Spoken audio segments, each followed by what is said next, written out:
Hello, this is the President. Hello, this is the President of the United States. Who is this? Is it you again? Look behind you. This is my private line. How did you get through? They're everywhere. All the time. We see them every day. But you have to look behind you. There is nothing behind me. How did you get this number? The spaceman told me. What spaceman? It doesn't matter. I'm telling you about monsters. Please, you must look behind you. Young lady, there are no monsters in the Oval Office.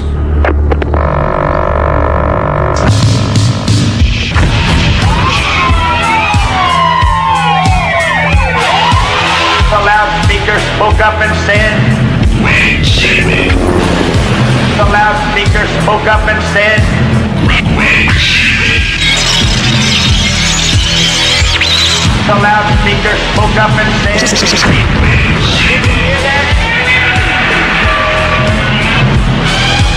give up, give up, give up, give up, give up. Wait, Jimmy. Wait, Jimmy. Wait, Jimmy.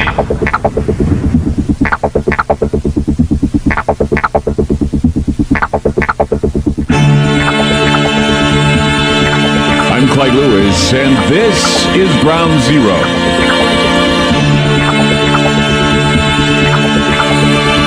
Numbers to call tonight, 888-673-3700. That's 888-673-3700.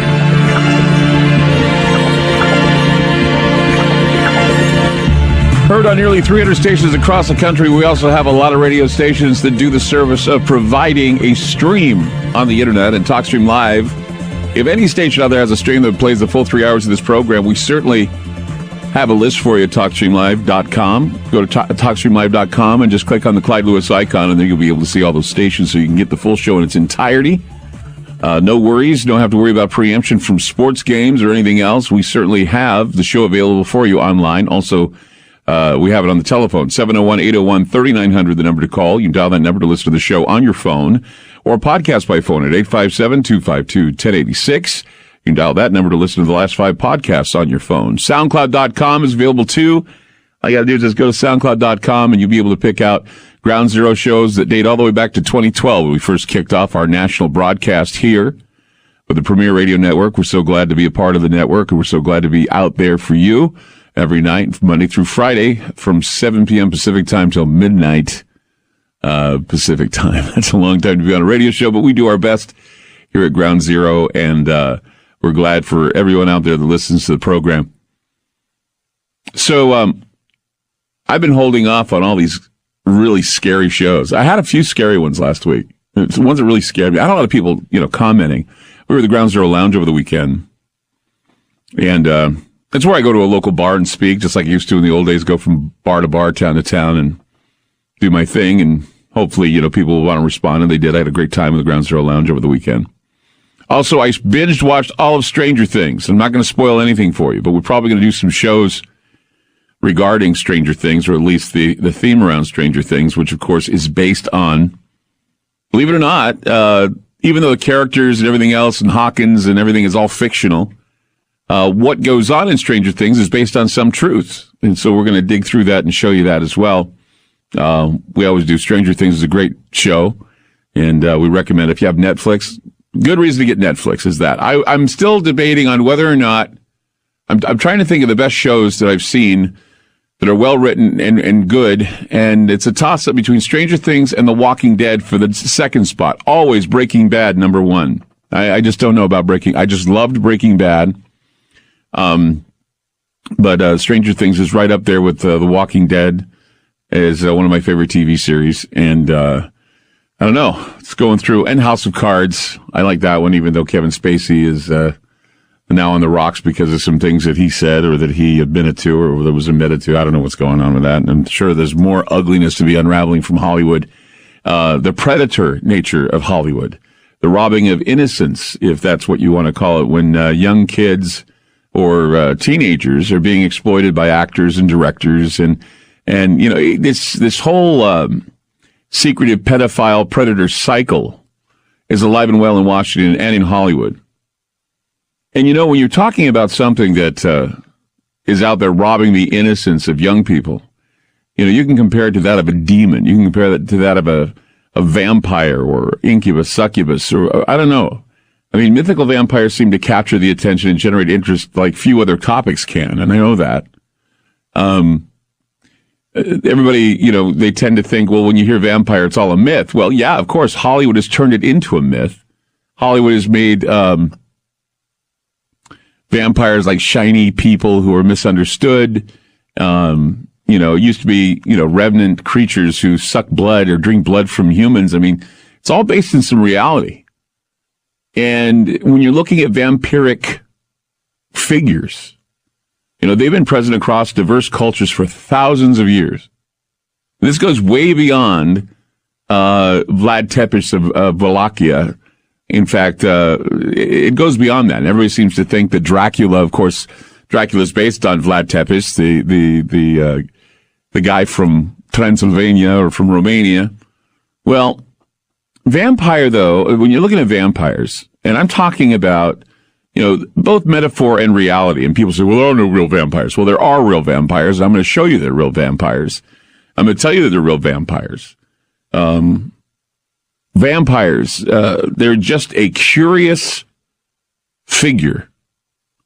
And they lurk in the curious space between life and death. And it's been widely believed on different continents and across various cultures that at death, when you die, souls hovered about their dead bodies for 3 days. There's that number again, 3 days. In some places, that time span was considerably lengthened, and the vulnerable body needed to be watched. And the reason why it needed to be watched is because it was there to protect it from ghouls that roam the cemeteries looking for jewelry or looking for other bone fragments or things that they could have from departed loved ones. But it was mostly because they figured that evil spirits hovered around the dead bodies and that they would enter in and try to animate the corpse. And this was a vampire, not necessarily a zombie, a vampire or a lich, another word that I don't think many people are familiar with, a lich, which is something I think is pretty new for some people. I mean, I talked about a lich a long time ago. And I really didn't go into detail about it, but a lich is kind of like a vampire, and it's kind of like a zombie. It's basically a spellcaster. It's a magician or some sort of an alchemist that has increased their lifespan by magic, and literally they become undead. And so they're like this, why don't they die? Well, it's because they have become a lich. They've somehow magically become this undead creature. And then as it gets older, it gets more cynical and more malevolent. And just the process of becoming a lich, or the process of like shedding the skin. I mean, in death, when you're looking at mythological vampires and mythological liches, we had alchemists who had great power, and they turned themselves into liches. And so when you saw this walking alchemist, he looked more skeletal, and the process, like I said, was painful. And those who are able to become a lich, they willingly become a lich. I mean, they're totally immune to any sort of mental attack, any poisons, diseases. I mean, it's, what was it? Just the idea of a human that lasts forever because of magic. a human that has casted a spell upon itself, that literally mummifies itself to stay alive and to appear to those who are unlucky enough to see. But once again, it's another character that occupies that space between life and death. Messengers, Mortgeist, those who stay there at the gates, either they're there to willingly show you the light, or they want to escort you to the darkness. It's like the ferryman across the river of Styx. I mean, I've said before that when you're looking at, I guess you would call them pre-scientific beliefs. The alchemists wrote about these pre-scientific beliefs, and the friars and everyone. And I've talked about these characters as I've been digging deeper into these old grimoires. And I said, well, you look at the 17th century, 16th century, 15th century, and the death process. The popularized figure of the vampire has particular traits that's different from a lich, more of a revenant creature. And there are now a generated idea of highly desirable traits of a vampire, which is bizarre.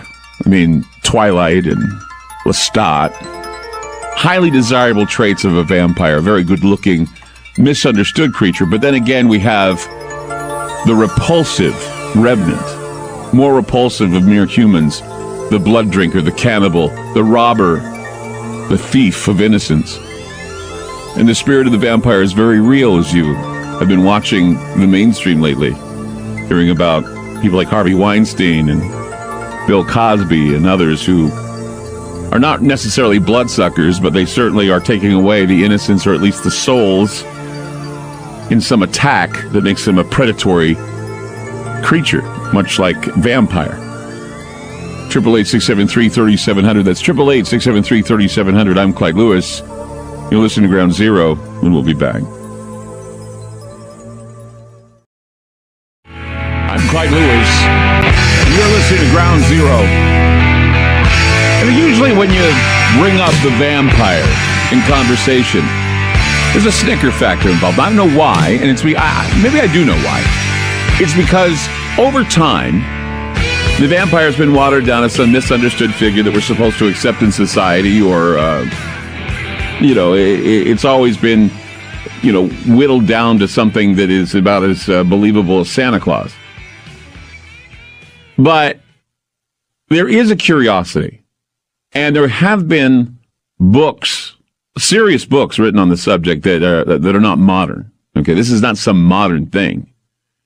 I mean, we look at alchemists of the 17th century looked at vampirism as part of the death process, or the idea that it can be popularized and built up to be something that would be a figure that stands between life and death.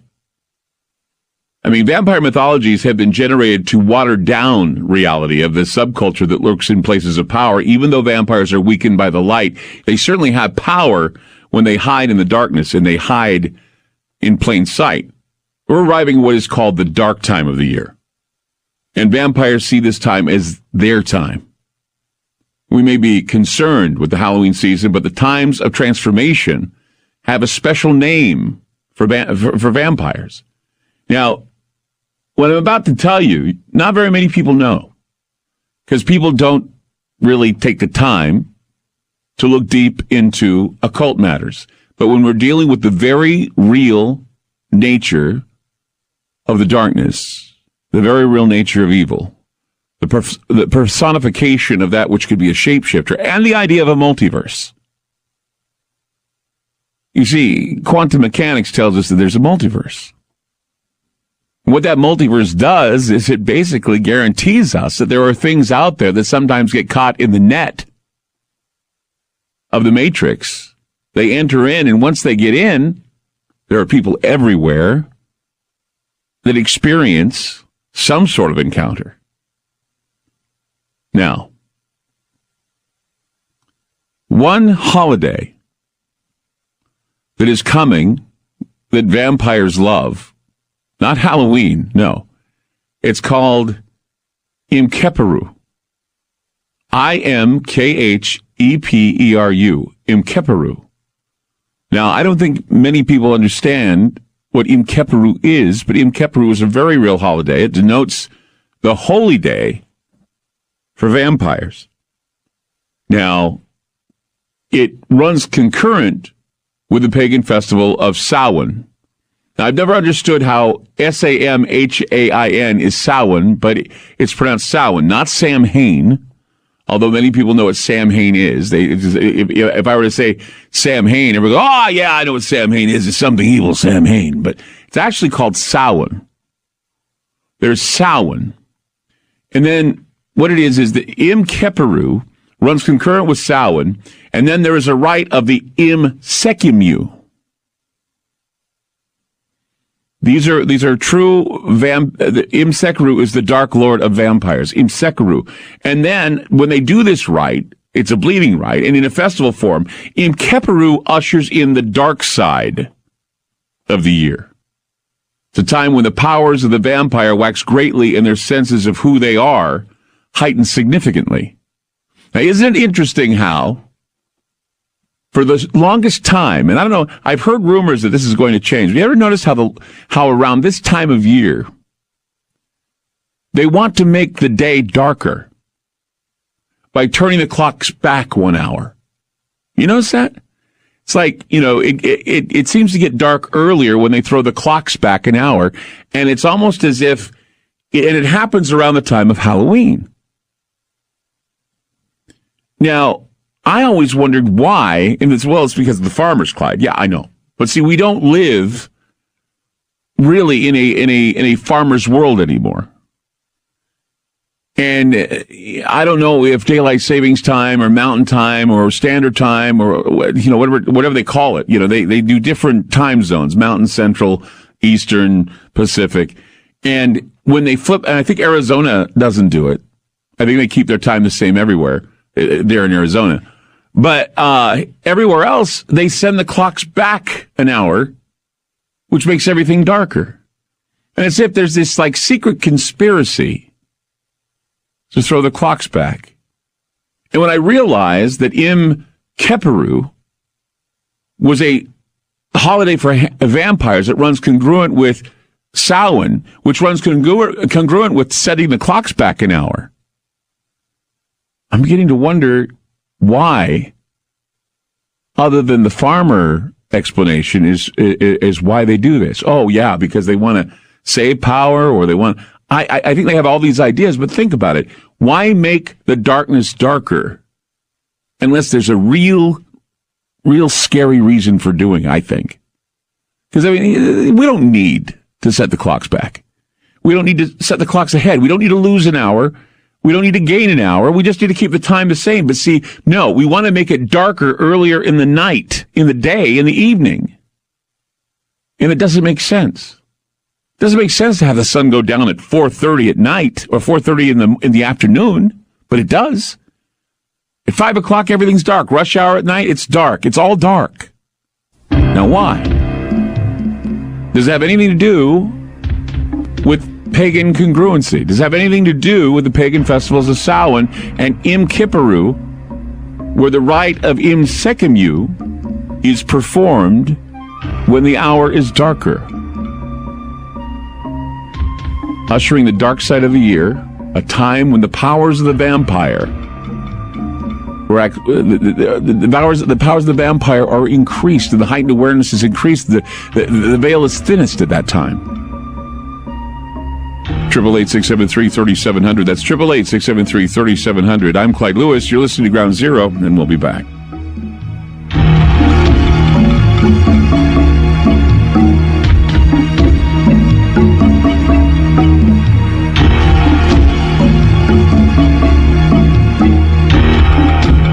More with Clyde Lewis and Ground Zero on FM News 101. I'm Clyde Lewis. You're listening to Ground Zero. Tonight, the real vampire story, one that is not being clouded or watered down by Hollywood. And in fact, when I talked about Imkeperu, I had somebody write me and say, wow, where did you get that? And there's actually something they were telling me, it's called the Keperu mantra. And they're saying that it's some special mantra that is said. But it's not, okay, it's not pronounced Keper, they're telling me. It's called Kefer. So it's Keperu, not Keperu. Keperu, it's Kefer. Pronounced Keperu. So some people do know this. And I'm wondering about, Keferu, the Keferu mantra. It's spelled Kheperu. Wow, I get educated by people out there that know better. It's Keferu. It's fascinating. I'm still trying to find out more about this, but once again, and matter of fact, for those of you that are asking, I did post, and I may have to post it again, the link to all of these books they're ebooks, okay? So they're free to everybody. It's like a library online of all these occult books. And I've stumbled upon these old books that talk about real vampires. Okay, this isn't like some mythology. This is where priests and friars and alchemists were talking about werewolves and vampires, the personality of the vampire, the Keferu. Amazing. Keferu.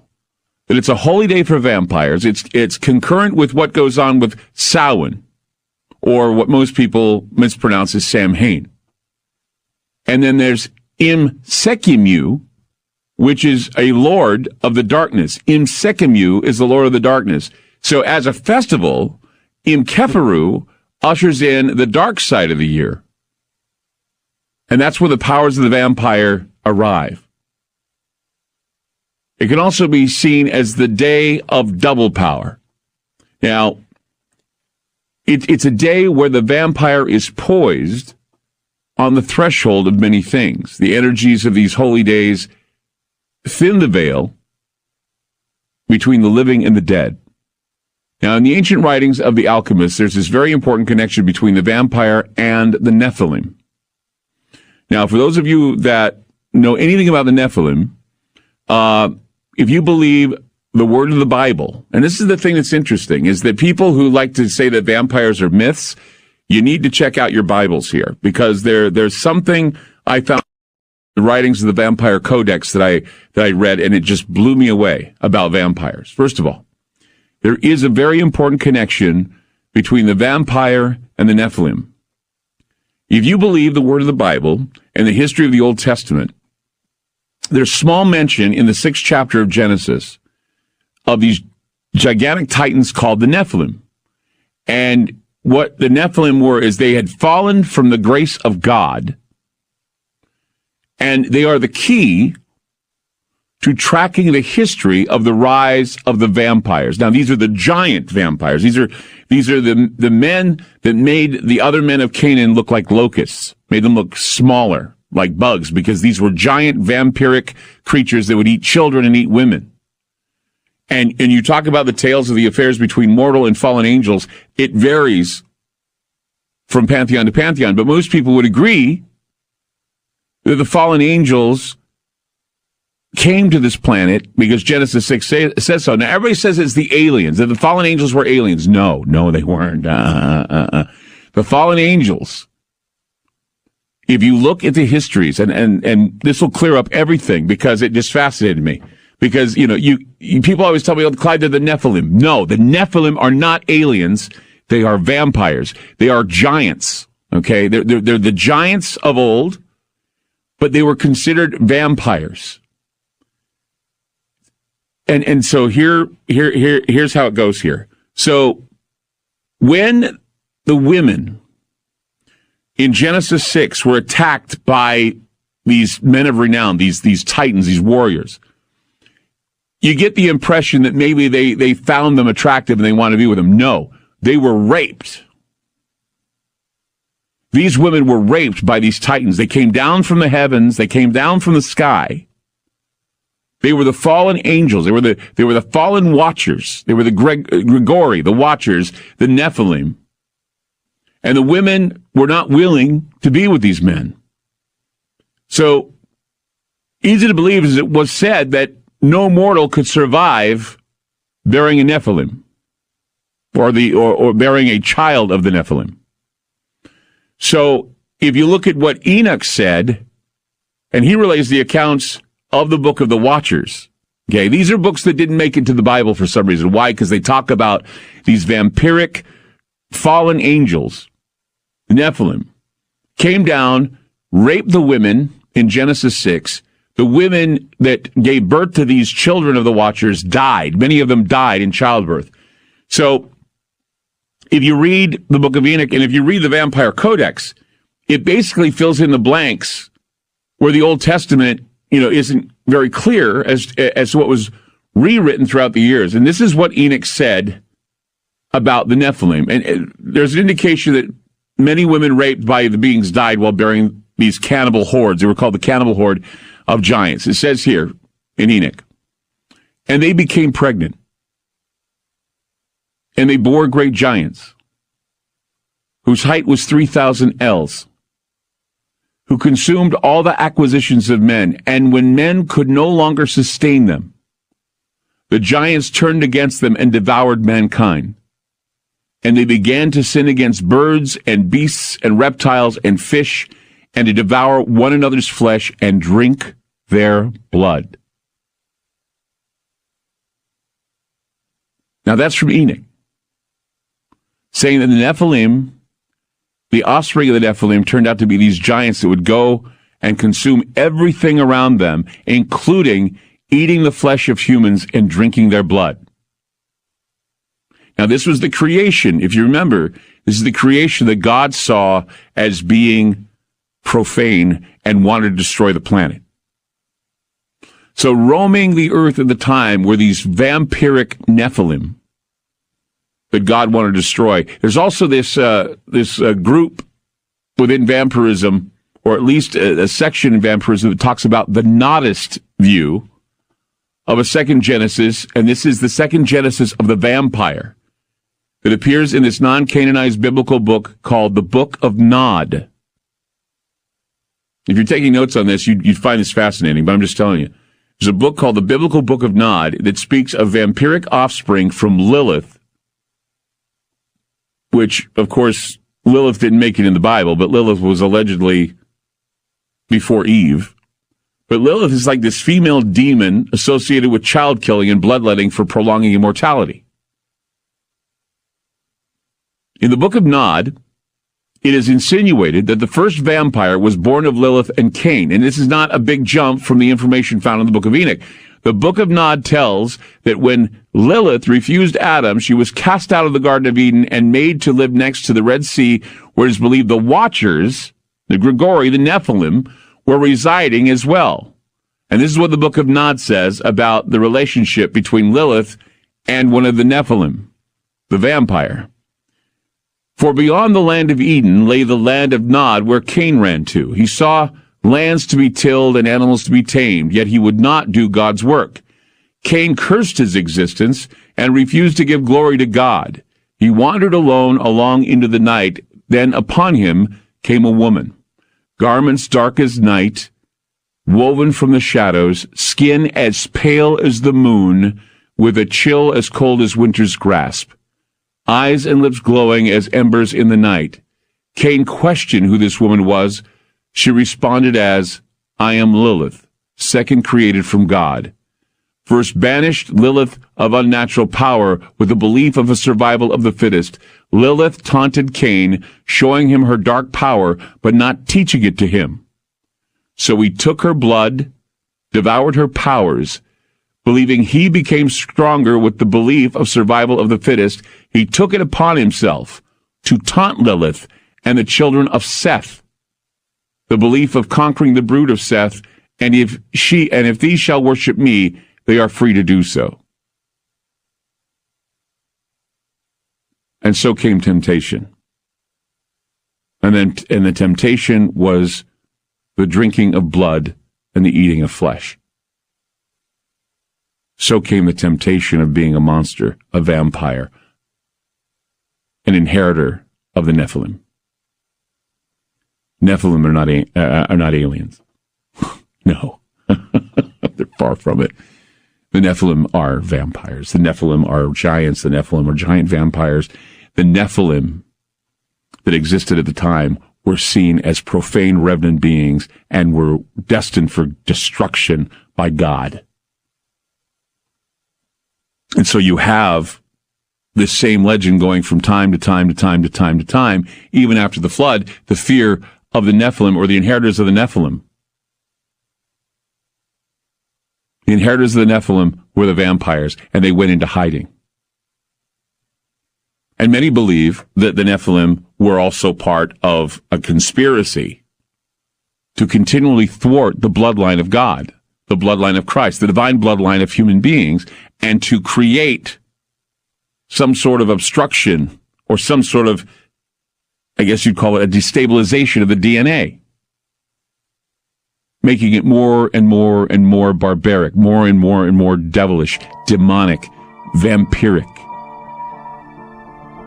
You see the trend here? You see this is what the battle of good and evil is, right? This is the battle of how we battle ourselves from being upright, upstanding children of God into becoming the dark and perverse, drinking blood and eating flesh. And so vampire mythologies are based on biblical tales as well. 888-673-3700. That's 888-673-3700. I'm Clyde Lewis. You're listening to Ground Zero, and we'll be back. Studies of the old ancient writings, I'm learning a lot about the Nephilim. And I didn't know that I would, and that's what it's starting a whole new interest in the Nephilim, because most people will tell me, well, the Nephilim are the fallen angels and they're the aliens, so I don't, But the Nephilim, in theory, we're looking at Nephilim were the creators of the first vampires. And this is something, they're the inheritors. The fact that Nephilim exist in the Bible, I think, is very important to point out. So we're looking at the offspring of the Grigori. We're looking at the offspring of the Watchers. 200 angels, according to the Bible. 200 angels that were cast out of heaven by God. These angels became arrogant and desired to be equal to God, whilst also they plotted to go down upon the earth and take the daughters of man to mate with them, as they had captured a great lust for human flesh. And God made himself clear that no angel would come down and lie with the daughters of mankind. Now, Genesis 6 doesn't give you much, only that the Nephilim came down and the women were desirous of having sex with these angels. But if you look at the book of Enoch and you look at the other books that were taken out of the Bible, no, this was rape, this was attack, and most of the women that gave birth to the offspring of the Nephilim died in childbirth, and they gave birth to these giants. And so it's a tale of the mortal and the fallen. And so if you read as what it says in the book of Enoch, it says the following. It says, and they became pregnant, and they bare great giants whose height was 3,000 ells. Now, I don't know what 3,000 ells means, but it says its height was 3,000 ells, who consumed all the acquisitions of men. And when men could no longer sustain them, the giants turned against them and devoured mankind. And they began to sin against birds and beasts and reptiles and fish, to devour one another, to devour one another's flesh and drink their blood. So with this knowledge in mind, I think maybe we should reconsider what the Nephilim are. What the Nephilim are and what they might be. Let's go to Ray quickly in Michigan. Hi, Ray. You're on Ground Zero. Oh. Go ahead. You're on the air. Go ahead. Yes, Clyde. Great topic. I've actually done a lot of reading on this myself, in the Bible, and in the book of Jasher. Also has a great explanation of of the origins of the Nephilim. And the book of Jasher actually describes that the Nephilim are the offspring of the angels, the Watchers. That's also regarded as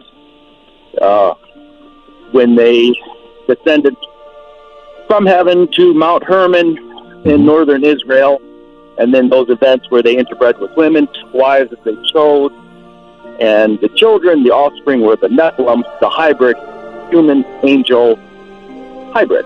And right. Now, do you know what else Mount Hermon has a significance for?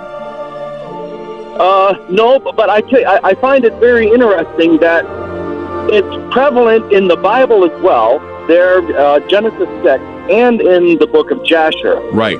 But other than that, no, I don't know where you're going with that. I believe that Mount Hermon, if I remember correctly, and I could be wrong, I'm just saying this now, I'll do more research on it for the next hour, but I think Mount Hermon was the area where a lot of biblical archaeologists believe that the first humankind, as we are now, also came from Mount Hermon.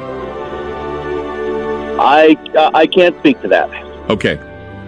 Well, I'll look into it because that mount seems familiar. It's a high mountain where they say that the first humans, as they are formed now, came into being because the humans before were different than the humans we are now, and also the giants roamed the land, and they also ate up a lot of the human beings in the area, and they drank their blood. It's an amazing thing that we discover this. If we look closely at what the old scriptures are saying, what the sages have said, the Nephilim are vampires. We'll be back. Spinning complacently in the darkness, covered and blinded by a blanket of little lives, false security has lulled the madness of this world into a slumber. Wake up, an eye is upon you, staring straight down and keenly through, seeing all that you are and everything that you can never be. Yes, an eye is upon you, an eye ready to blink. So face forward, with arms wide open and mind reeling. Your future has arrived. Are you ready to go?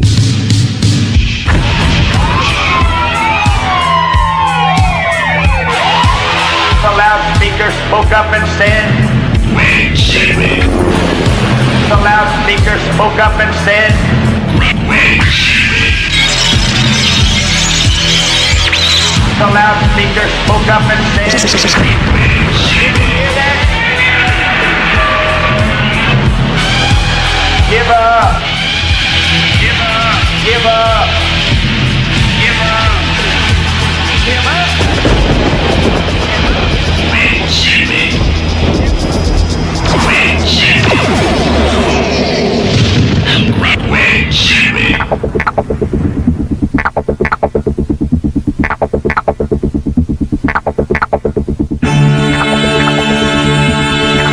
I'm Clyde Lewis, and this is Ground Zero.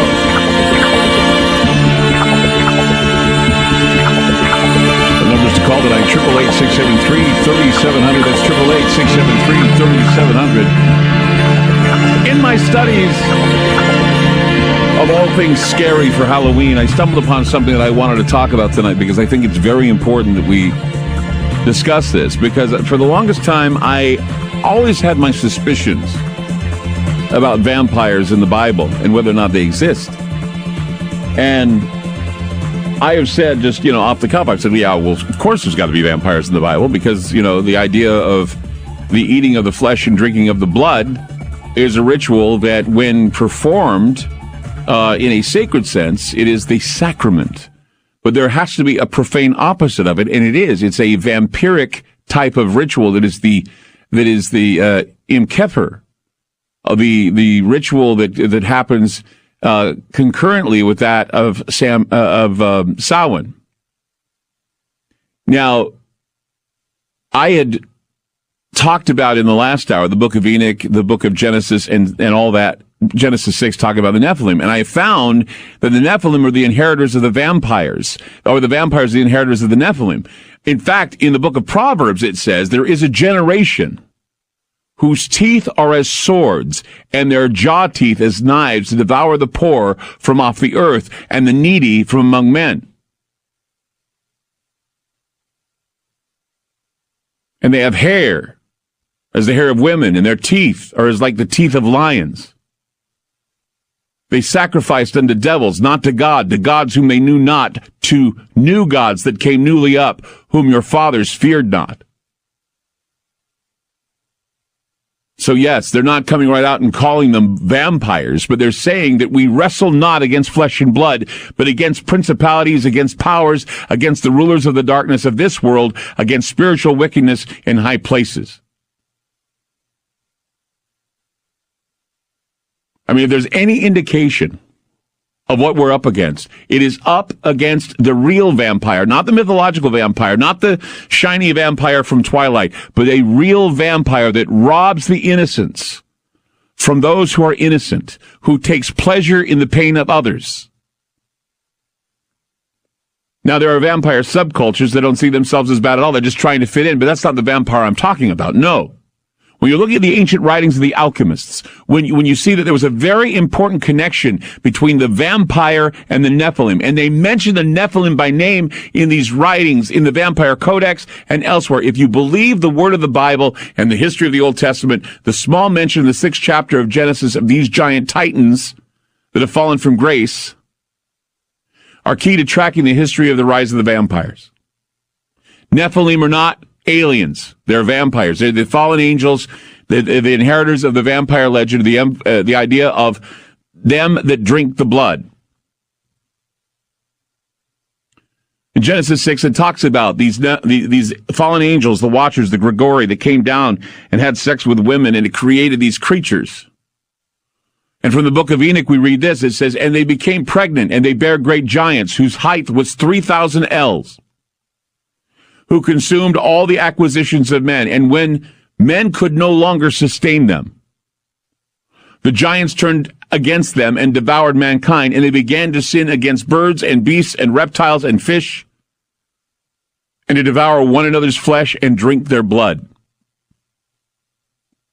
Then, of course, there's the book of Nun that talks about Lilith and Cain, and actually the children of Seth, and how all of them believed, there was a belief in the conquering of the brood of Seth because they wanted to consume human blood.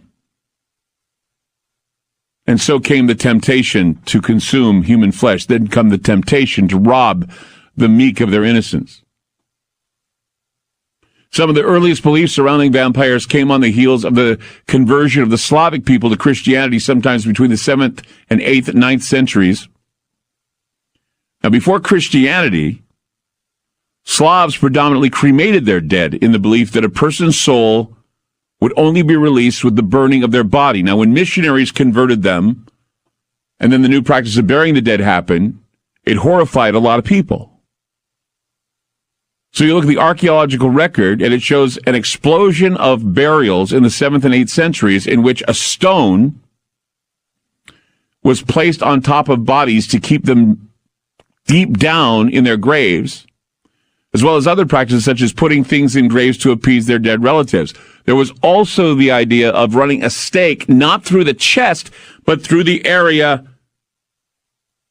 below the stomach, pounding a stake in so that the body could not rise from the grave.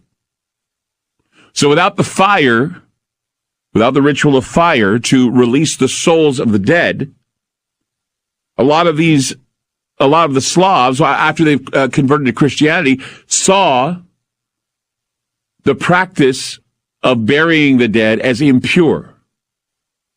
So thus we get this Slavic play on the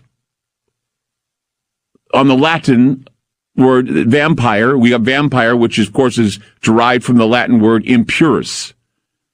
Impure, unclean. The vampire is an unclean body, an unclean soul. Corpses in the 15th and 16th centuries were actually nailed to their coffins to keep them from rising from the grave. Now, a key part of modern vampire lore usually involves the bite that kills someone and brings them back.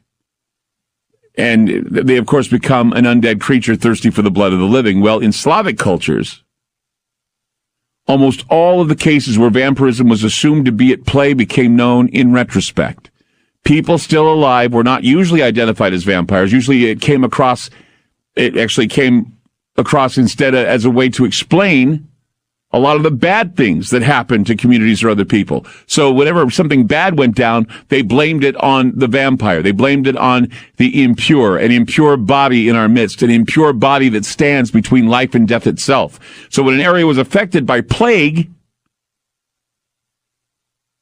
whenever there were failed crops, whenever there was flooding or some other misfortune, villagers might look up and they'll say, well, it's the dead that did this. It's the recently dead that created this. Too many dead, and too many of these dead standing between death and life and death. So if there was a plague, the blame was usually put on the first person to die from a disease. Well, it was that person that died from this plague, and then that person stands there and basically infects everyone else, and they too become vampires. They too become the revenant beings that stand between life and death. They are the ones that occupy that seat. They are the ones that came down from the virus that was spread during the times of the Nephilim and the giants of old and the men of renown who came down from heaven and had sex with the daughters of men. They spread the virus, the blood virus that is there to kill you.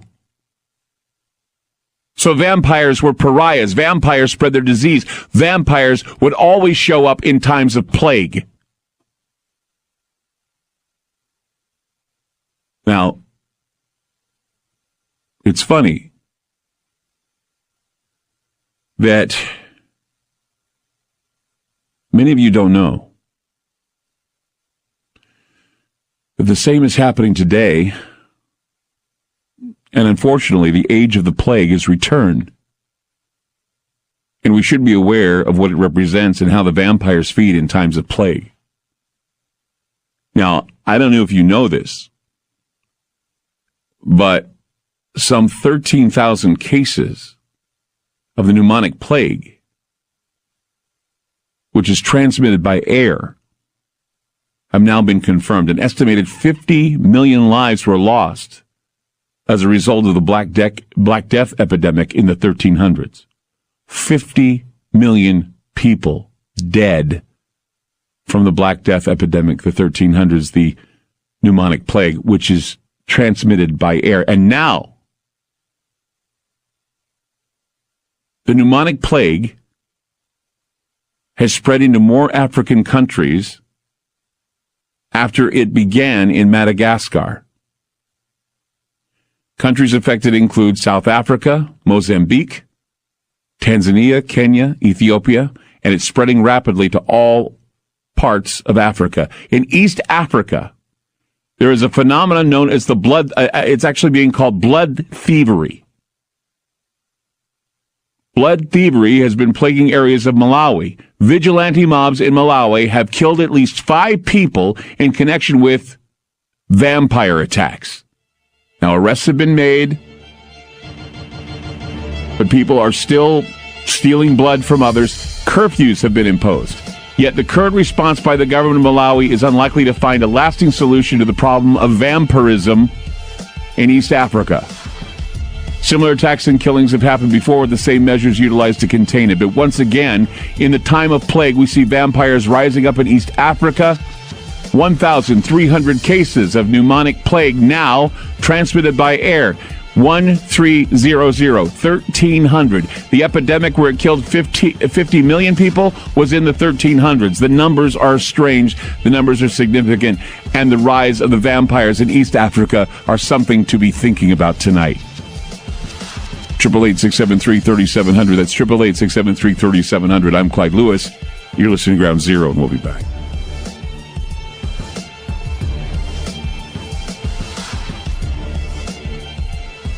You're listening to Ground Zero with Clyde Lewis on FM News 101.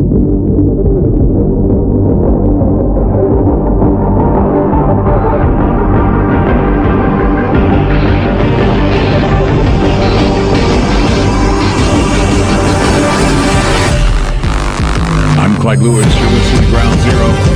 Let's go to Adele in Texas. Hi, Adele. You're on Ground Zero. Hi, Clyde. How are you? Doing good. I'm so glad you're talking about this topic because I had something awful that happened to me in 2013. What happened to you? I was, I woke up and I was feeling great. Nothing unusual, but by the end of the day, I was dying. And this was May the 31st, 2013 at 7:30 at night. And I called my son and I said, Chris, you have to come get me. I'm dying. And my son thought I was joking. And I said, Chris, come get me. I'm in trouble. So he calls 911 for the ambulance to come and get me. And I couldn't, I was going to go in and take a bath. And a little voice told me, no, don't take a bath because you're going to drown, because I was fainting and fainting and fainting. Well, when I got to the hospital, the doctors told me, you don't have any blood. And you know how they bring the paper to you even though you're on your deathbed? Sign it. So I did. I signed it. And I said, what's going on? And he said, your vitals, you're dying. And he said, we have to give you blood. You're on empty. So I have to believe what you're saying because I started studying it myself. When you read Revelations 12:9, God is talking about the fallen angels, how he threw them to the earth.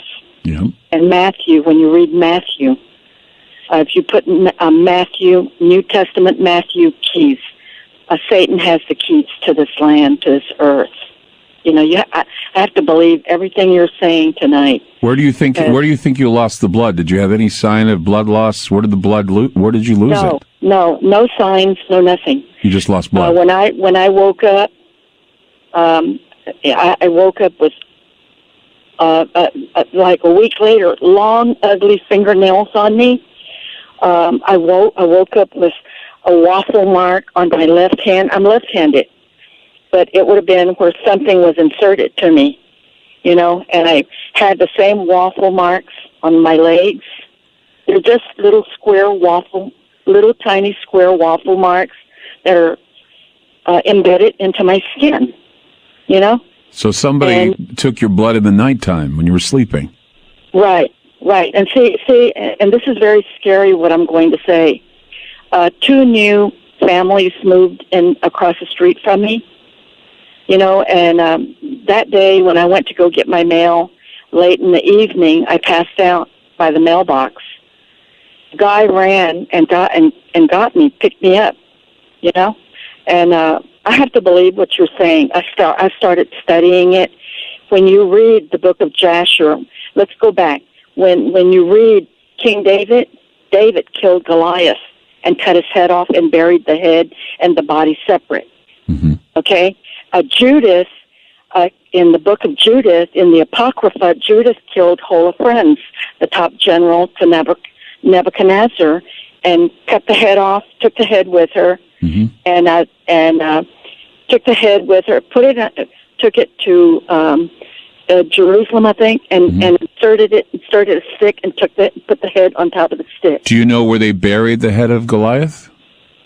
I think it was Mount Hermon. Golgotha. Right, I think they buried at Golgotha, and so when they crucified. Wait a minute. Now, I want to tell you. I'm going to finish in the book of Jasher. Okay, quick. Esau killed Nimrod and cut his head off. Right. So to me, when I read all of this, the antidote for what's coming, we're going to have to learn to cut the heads off giants. Of vampires. I mean, listen, right. The thing is that when Jesus died on the cross, and they said that it would bruise, the serpent's head, that Jesus would be the one to basically stomp on the serpent's head. The head of Goliath was in Golgotha, the skull. They actually had the head of Goliath in the same area where Christ's cross was, and he bled on that area on top of the blood of the yes. The blood trickled through to the head of Goliath, the serpent's head. The spirit of Goliath. The spirit of Goliath lives among us. Yes. So the vampire, the vampire legend isn't a legend. There are vampires, and they prey on the weak, and they prey on the innocent. And we're hearing about them now. We're hearing about them being sexual predators, but they're far deeper. I mean, I'm not talking about the subculture. I'm not talking about people who, drink blood because they feel a need, or I'm not talking about that. What I'm talking about are the very sinister, perverse, shape-shifting vampires that were talked about in the ancient writings of the Bible. I had a bad experience. I don't sleep night, Clyde. I stay awake all night because I work nights all my life. And I'm a senior citizen now, but I read. I read all the time. Right now, I'm reading about the stones that were embedded in the breastplates of the holy priests. Mm-hmm. But one thing is leading me into another and another and another thing. But anyway, I noticed a shapeshifter. I won't tell you where, but near me. And I said, oh my God. And all I could think of was, is this how I lost my blood, Well. But can I mention a YouTuber that I ran into his videos? What's his name? By accident. What's his name? He's talking about vampires. He's showing you. What's his name? Is Rich Blackman. Rich Blackman. I'll look into Rich. No, you have to spell it RICHBLAKMAN. Okay, I'll look into Rich Blackman. I'm out of time. Thank you for your story, Adele. Take care and watch your back. Thank you. What a gripping story that was. Horrifying.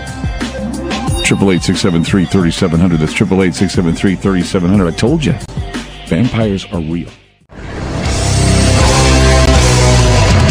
I'm Clyde Lewis. You are listening to Ground Zero. Tonight, Nosferatu, Weakened by the Light. When you shine a light on the vampire becomes real.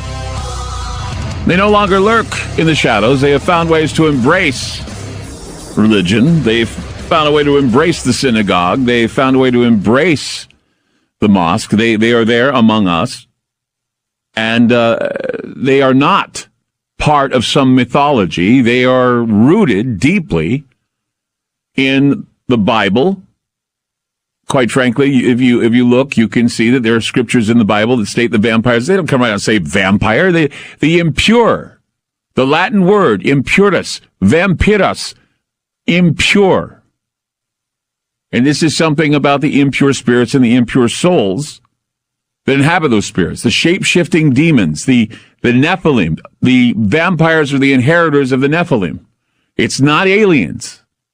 I found this out as I was reading these old grimoires. They knew, these old sages and sorcerers, they knew exactly where the vampires came from. They came from the time of Enoch. They came from the time of Nimrod. They were there in the beginning of the Garden of Eden. And they were there to thwart the blood, or at least the bloodline of God, the divine bloodline of God. That was their purpose. And they became giants. Many of them were gigantic. Many of them were seen as giants. 888-673-3700. That's 888-673-3700. Let's go to John in Florida. Hi, John. You're on Ground Zero. Oh, hi, Clyde. How are you? Doing great. Yeah. I want to congratulate you. This is the first time I've ever heard on the radio anybody ever saying Golgotha had contained the skull of Goliath. And, of course, Golgotha and Goliath are the same name. Yes. And yet nobody was able to put that together. And I think it's kind of sad statement of mankind that they can't figure that one out. But also, they probably had the Ark of the Covenant under there, too.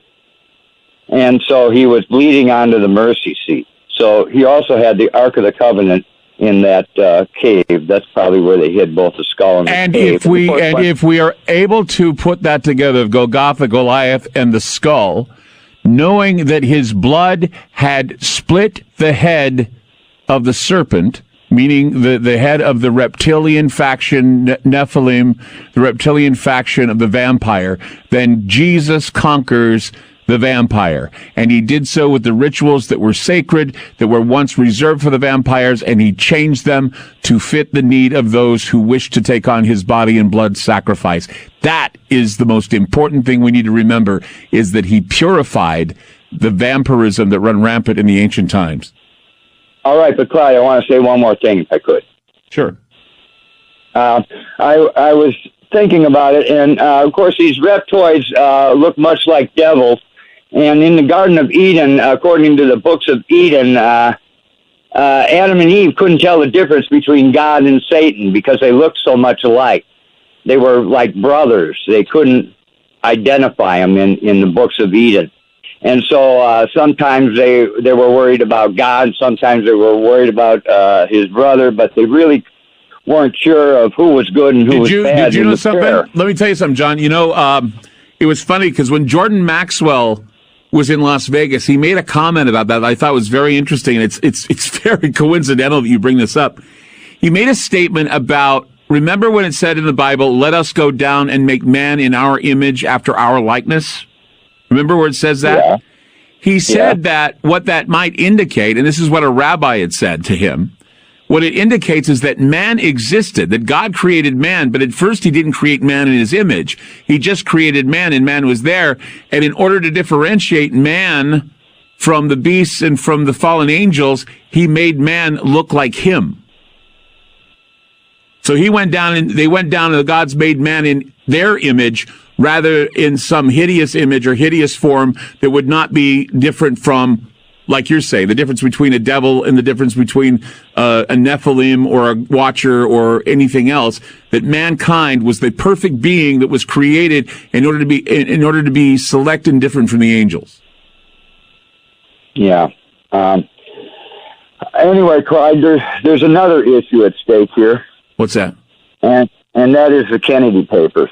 Oh, we're not going to talk about that tonight. We're not going to talk about that tonight. I know. No, we have a full show ready to go in November for it. We're going to tell you all about it. We're not going to talk about the Kennedy papers tonight. I'm sorry. It's not what we're talking about. Please. I mean, that's great. And we can talk about the Kennedy papers another time, because what I'm going to do is I'm going to make sure that I have the best show about the Kennedy papers, and it will be. I promise you. It'll be newsworthy. Let's go to Tony in Indiana. Hi, Tony. You're on Ground Zero. Hey, Clyde, I've got a question. You know, it's obvious if you're a Bible believer that there were giants. And, you know, you hear about out in the Old West and even around St. Louis, even in Ohio, they would dig up giant skeletons.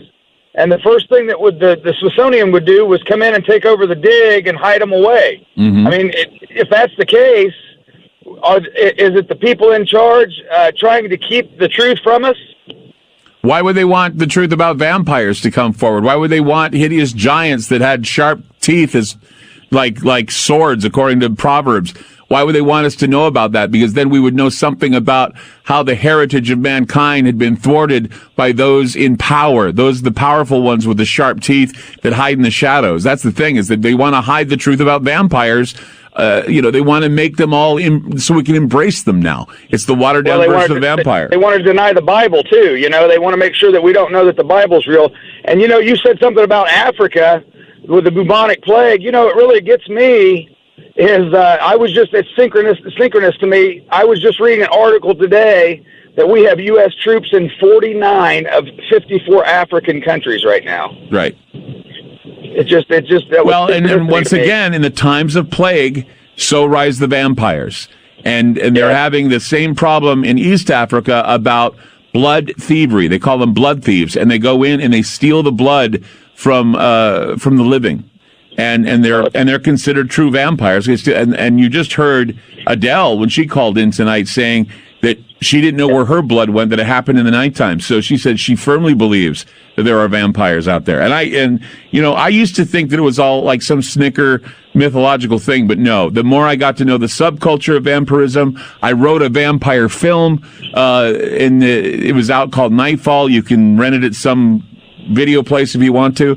When I did that, I realized, after learning and discovering vampires and the subculture and everything, that yes, vampires have their roots in ancient biblical scriptures, some of them removed from the Bible, and others that most certainly are quoted and people are aware of, and I think we need to be aware of it.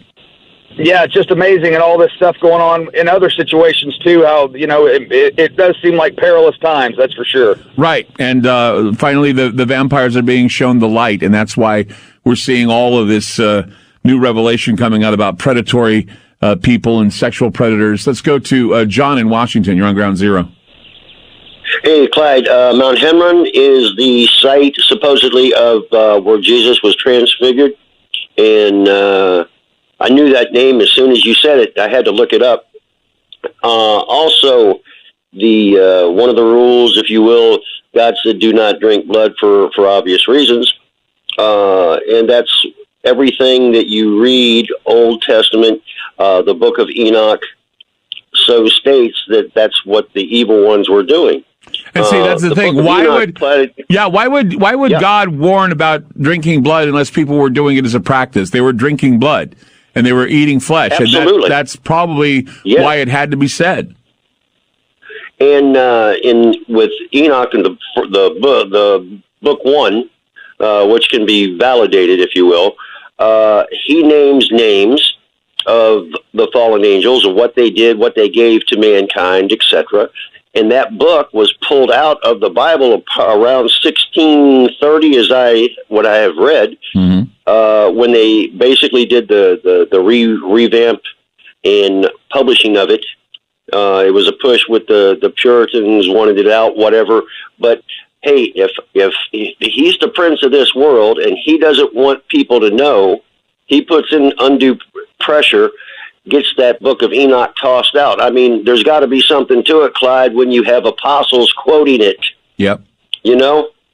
And I don't understand why Christians don't accept that. They don't see that, and they don't understand that while they tell you the Bible is the most complete book on the planet, then why are the apostles quoting books that don't exist in the Bible? That's what I want to know. And why did they take them out? Because they would take out the very secret of vampirism. They would take out the secret that vampires exist. That's why they did it.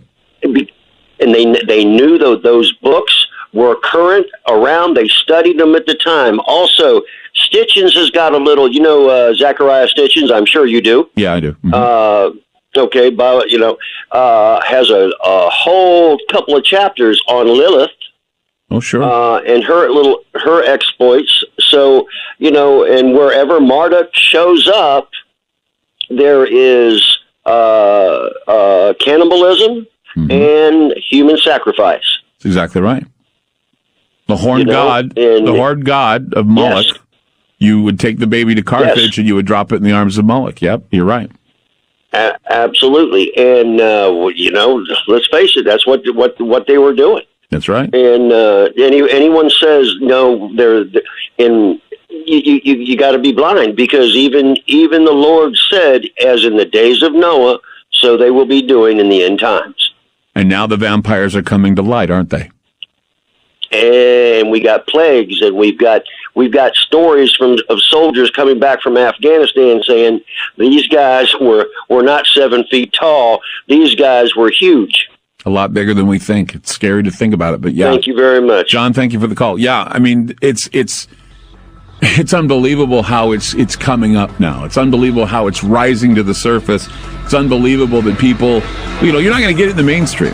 The mainstream media is not going to tell you about this. They're not going to tell you about real horrors. They're not going to tell you, they want to keep you glued with terrorism. They want to keep you glued with scandal. They want to but if you go back in the histories and you read the true histories of the world, there is a place, a foot marker right there in history about vampires and how they still exist and they hide among us. The true vampire. 888-673-3700. That's 888-673-3700. I'm Clyde Lewis. You're listening to Ground Zero, and we'll be back. Let's go to Brian in Illinois. Hi, Brian. You're on Ground Zero. Hey, Brian, hang up. Okay, let's go down to Bob in Montana. Hi, Bob. You're on Ground Zero. Hi, Clyde. Let me kill my radio. Dead. I've been listening to your show, and I keep thinking about my brother-in-law, or he used to be my brother-in-law when my wife was alive. As long as she was alive and I cared for her, I didn't worry about it, but she's passed. I told you about you saving my life winter before last. Anyway, he is an absolute and truly evil person. I mean, right out of the gate. And I don't mean stupid. I mean evil. He's a meth cook to start with. He's a very good one. In the 90s, he impregnated his 12-year-old daughter, stepdaughter. forced her to stay at home without any prenatal care and bear the child. I went to the district attorney, turned state's evidence. I was a cop for a long time, and I couldn't stand what was going on. He got 7 years in Pelican Bay, which is a very special prison for child molesters, so that the other inmates don't kill him. And he swore to kill me for standing up in court and testifying against him. Now, this guy is, the last I've heard of him, he's about 5'7", 5'8", maybe 140, 150. Mm-hmm. Not a very big, impressive giant, but he is black evil. His teeth are shiny black. Nobody can explain it. But when he smiles at you, it's like looking at a Montagnard, who chew the betel nut. Mm-hmm. In Vietnam. That was very popular. But my wife's gone now, and he has sworn to come, and he's in California, and I'm in Montana. But he has sworn to come and kill me, and I wait for it. I wait for the opportunity. I've never wanted to. I've never waited with this kind of anticipation. I'm looking forward to it. Well, let's hope he doesn't harm you. It sounds like he's very evil. Let's hope he doesn't harm you. And at 60 years old, he shot his best friend through the stomach with a .357 to see what would happen. This guy sounds like he doesn't even deserve to be let out of jail. No, and for somehow you talk about evil, demonic influence. When all was said and done with the child, he got custody of the infant boy, born with a club foot. Can you believe that? It's just terrifying to think that this happened that way. Yeah, the girl who was the mother she was beautiful beyond belief. She died from uterine cancer. She was a high-class prostitute, a call girl. And this guy he is nothing but smart. He's an incredible chemist. I'll give you one example of his brilliance. You know what a Rubik's Cube is. Mm-hmm. You hand that man a Rubik's Cube, and in less than 60 seconds, you've got 6 colors staring at you. He can solve any Rubik's Cube, no matter how it's set up, in less than 60 seconds. The story is just, it's really hard to think about, really. It's just, it's hard just to believe. Yeah, it's the perfect example of, like you say, evil.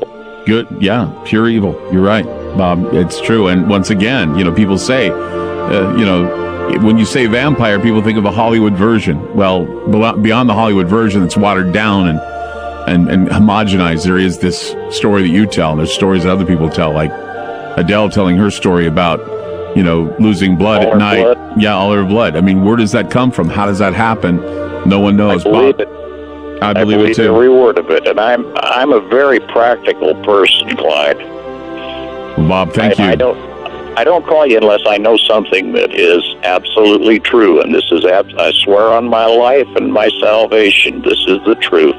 Well, Bob, thank you for calling the program. I really appreciate it. Thanks. You're very welcome. I hope it adds to the giving people some awareness. This isn't a joke. No, it's not a joke at all. I agree. Coming up, we may have a conversation with a vampire. A woman named Erica. We'll be back.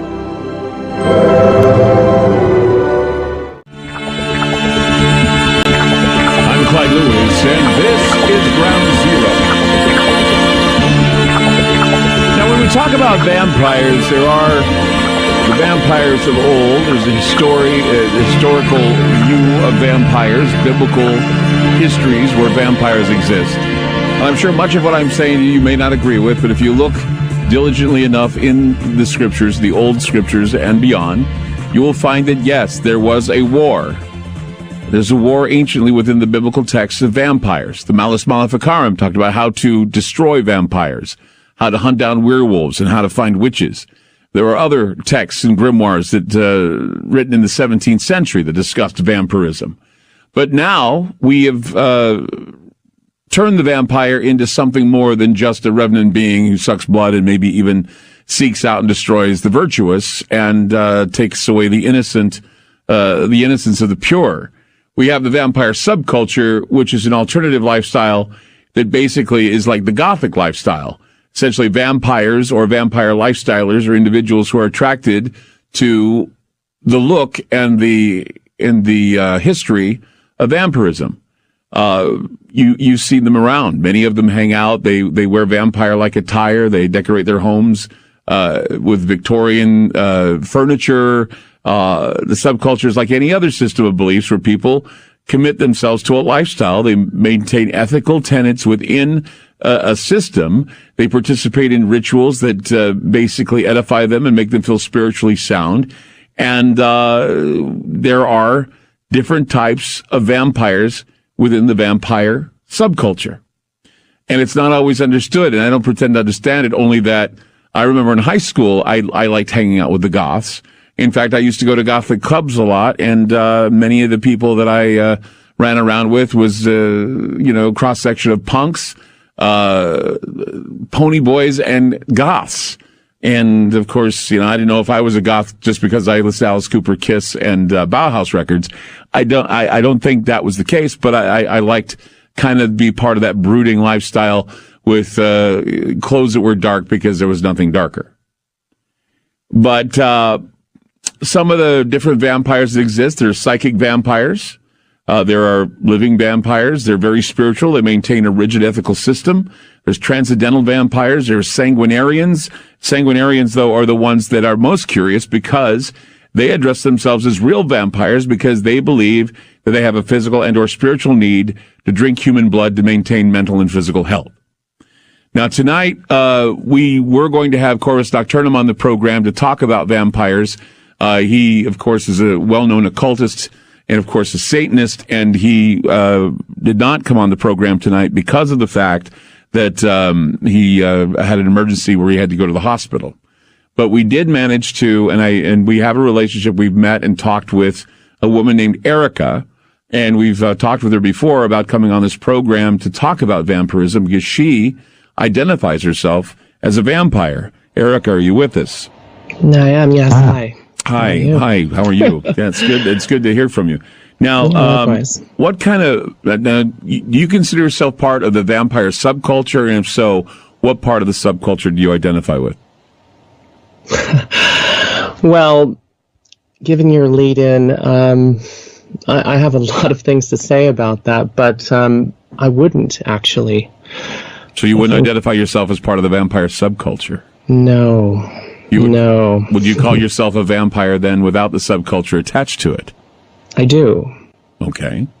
How so? How are you a vampire, and how did you realize in your life that you were a vampire, you are a vampire? How do you identify with that? Well, it started with dreams, and I think that it does with most of the others that I've known. Dreams or some sort of internal hint. I don't think it was always so much dreams as something similar to what Socrates called the daemon. Mm-hmm. And it's very much a guide. It's presumably the thing that tells you when to zig instead of zag. It's the thing that suggests you do certain things in your life that guide you in the right direction. Growing up in normal culture, when I heard things like this, when I had these dreams, I assumed I was being fantastical. But eventually, I came to know that that was not true, and I was fighting against a really strong tide. And everything kind of gelled at a certain point when, the symptoms and the suggestions became fairly clear. So, what kind of dreams were you having? Well, it may sound cliche, but really bloody dreams. Okay. And one of the interesting things about vampires like myself is that we all seem to have these sorts of dreams when we don't drink blood. When we don't drink blood for a time, usually a while. It's the sort of thing that you have difficulty in saying, well, it's just a coincidence. But we all do it. So you do drink blood, right? Oh, yes. Oh, yes. Now, you have to drink, you don't drink a lot of blood because isn't blood an emetic? Doesn't it make you throw up? No, not me. So blood doesn't make you throw up. How much blood do you drink? Well, what would you consider a lot? Oh, I don't know. I mean, I would consider an 8-ounce glass of blood to be something that would be a little much. At least that. Really? Sure. And who provides that blood for you? Willing people. So there are people that are donors to you? They donate blood to you to drink? Mm-hmm. Yes. And how do you take it from them? Well, myself, I take it from the vein. Medical needles are best. It's the most efficient way. You'll hear a lot of things from others who say, well, I use a razor or I use a scalpel and I cut. You don't get much blood from that. And those who say they do that, they're generally just playing around. So you use needles, and then what? Are there people that volunteer their blood to you, or or are there those who wish to give and not receive? Or I mean, what is this? How does one come to you and say, "I'm willing to give you blood, Erica, because I know that you're hungering for blood"? Well, I think you asked a couple of questions there. So, as far as the needles go, it's no different than you might have a phlebotomist take your blood, or when you're giving to the Red Cross. Are you a phlebotomist? By default, yes, I am, but not trained, not licensed. So, but you learn quickly, or you go hungry. As far as how do I find donors, well, there's lots of different ways, but sometimes I just know someone who will give blood. It's almost instinctual.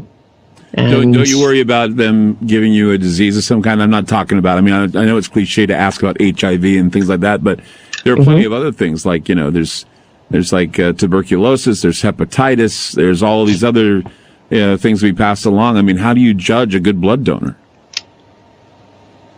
Another good question. And a lot of people will say this is a mistake on my part, but I have found that instinct has worked just fine. Sometimes donors offer blood tests, and there have been situations in which I have not even worried about it. And so far, so good. Is there any ritualism involved with some of these blood draws? I mean, are they just like matter of fact, hi, I'm here, take my blood, have a good day? Or is there, I mean, is this something that edifies you in a spiritual way? Well, I don't practice any sort of rituals when it comes to blood. It's food. Although I should point out that I don't think it's 100% physical. It's not like I could eat boudin sausage and get the same effect. In our experiments, we've not found dead blood to be useful. So dead blood's not useful, it has to come warm from the vein, correct? Well, there are some who say that stored blood can be utilized, but I have not found that to be useful at all. So there's more to it than just drinking the blood, correct? I believe so, yes. So not only are you drinking the blood, you're getting essence. Is that what you believe? Yeah, I do. I believe that much like the body has an aura, I think that the blood has an aura. And I think there's definitely some energy involved. Although earlier you mentioned energy vampires, I think this is a misnomer. I don't think that this should be a term connected with vampires. Okay. There's a lot of things in this world that draw energy from other people, ghosts, as you're well aware, I'm sure. Even people, regular people, draw energy from each other constantly. I think attaching the word vampire to it is a bit sensationalist. All right, Erica with us tonight on Ground Zero. We're going to take a break right now. Erica is with us. Erica is a vampire, and a very unique vampire, I must say, because I've interviewed plenty of those who say that they're vampires. Erica has a different view, a quite unique view about what kind of vampire she sees herself as. She says she drinks human blood, and she takes it via needle and drinks it herself, and there are people who donate it to her. 888-673-3700. That's 888-673-3700. More tonight on Ground Zero as we explore vampirism, modern and historical. We'll be back. This is Ground Zero on FM News 101.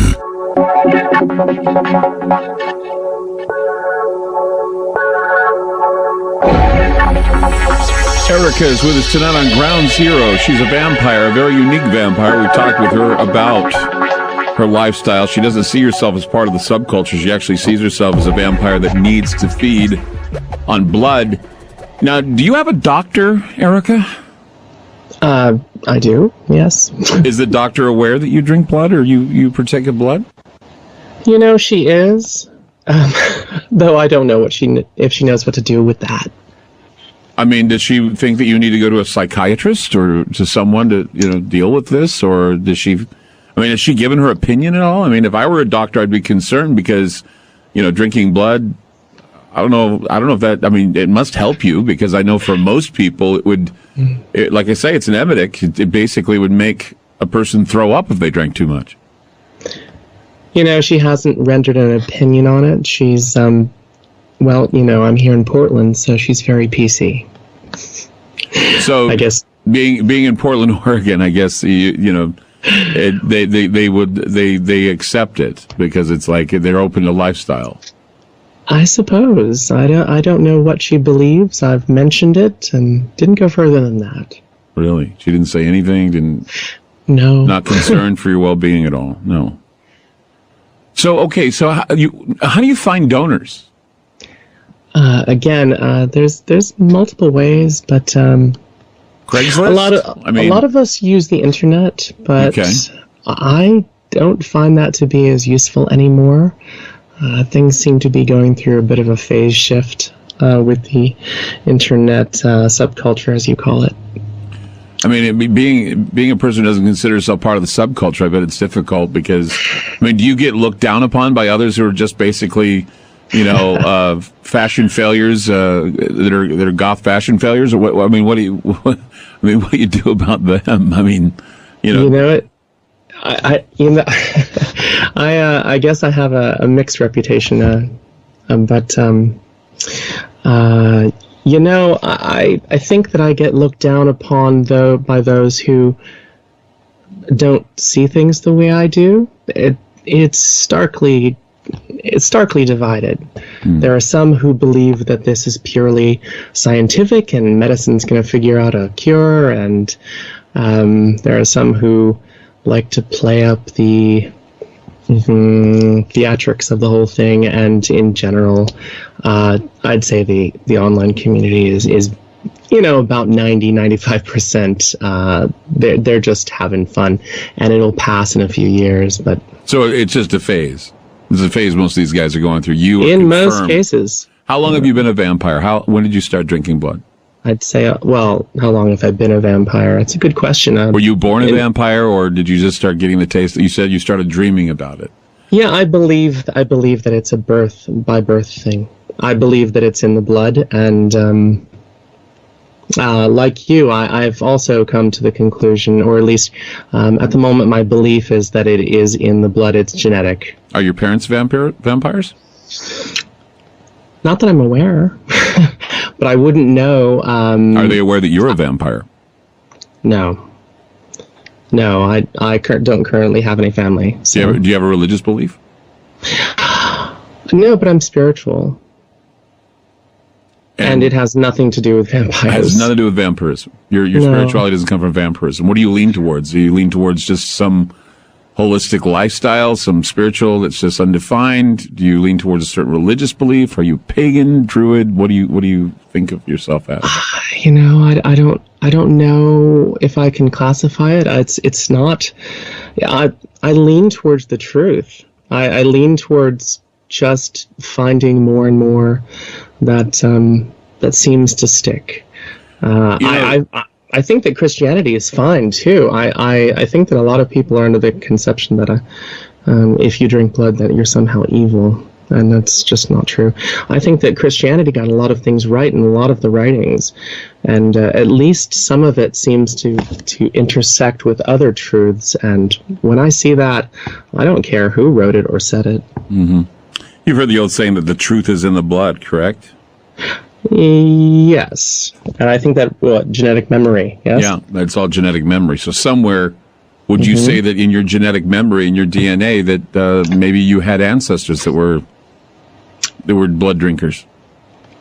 I do, actually. Would you agree with me that the vampires have inherited the Nephilim? That they are basically the embodiment of the Nephilim?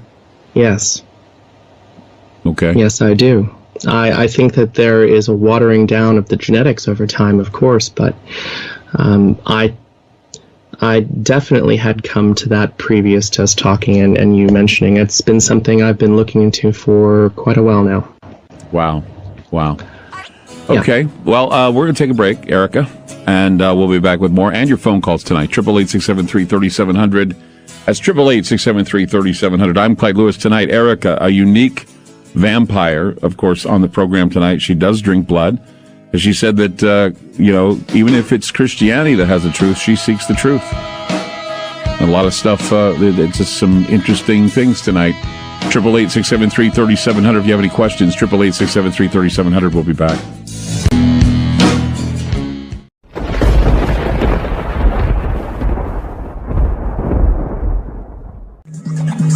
I'm Clyde Lewis. You are listening to Ground Zero. It is the night before Halloween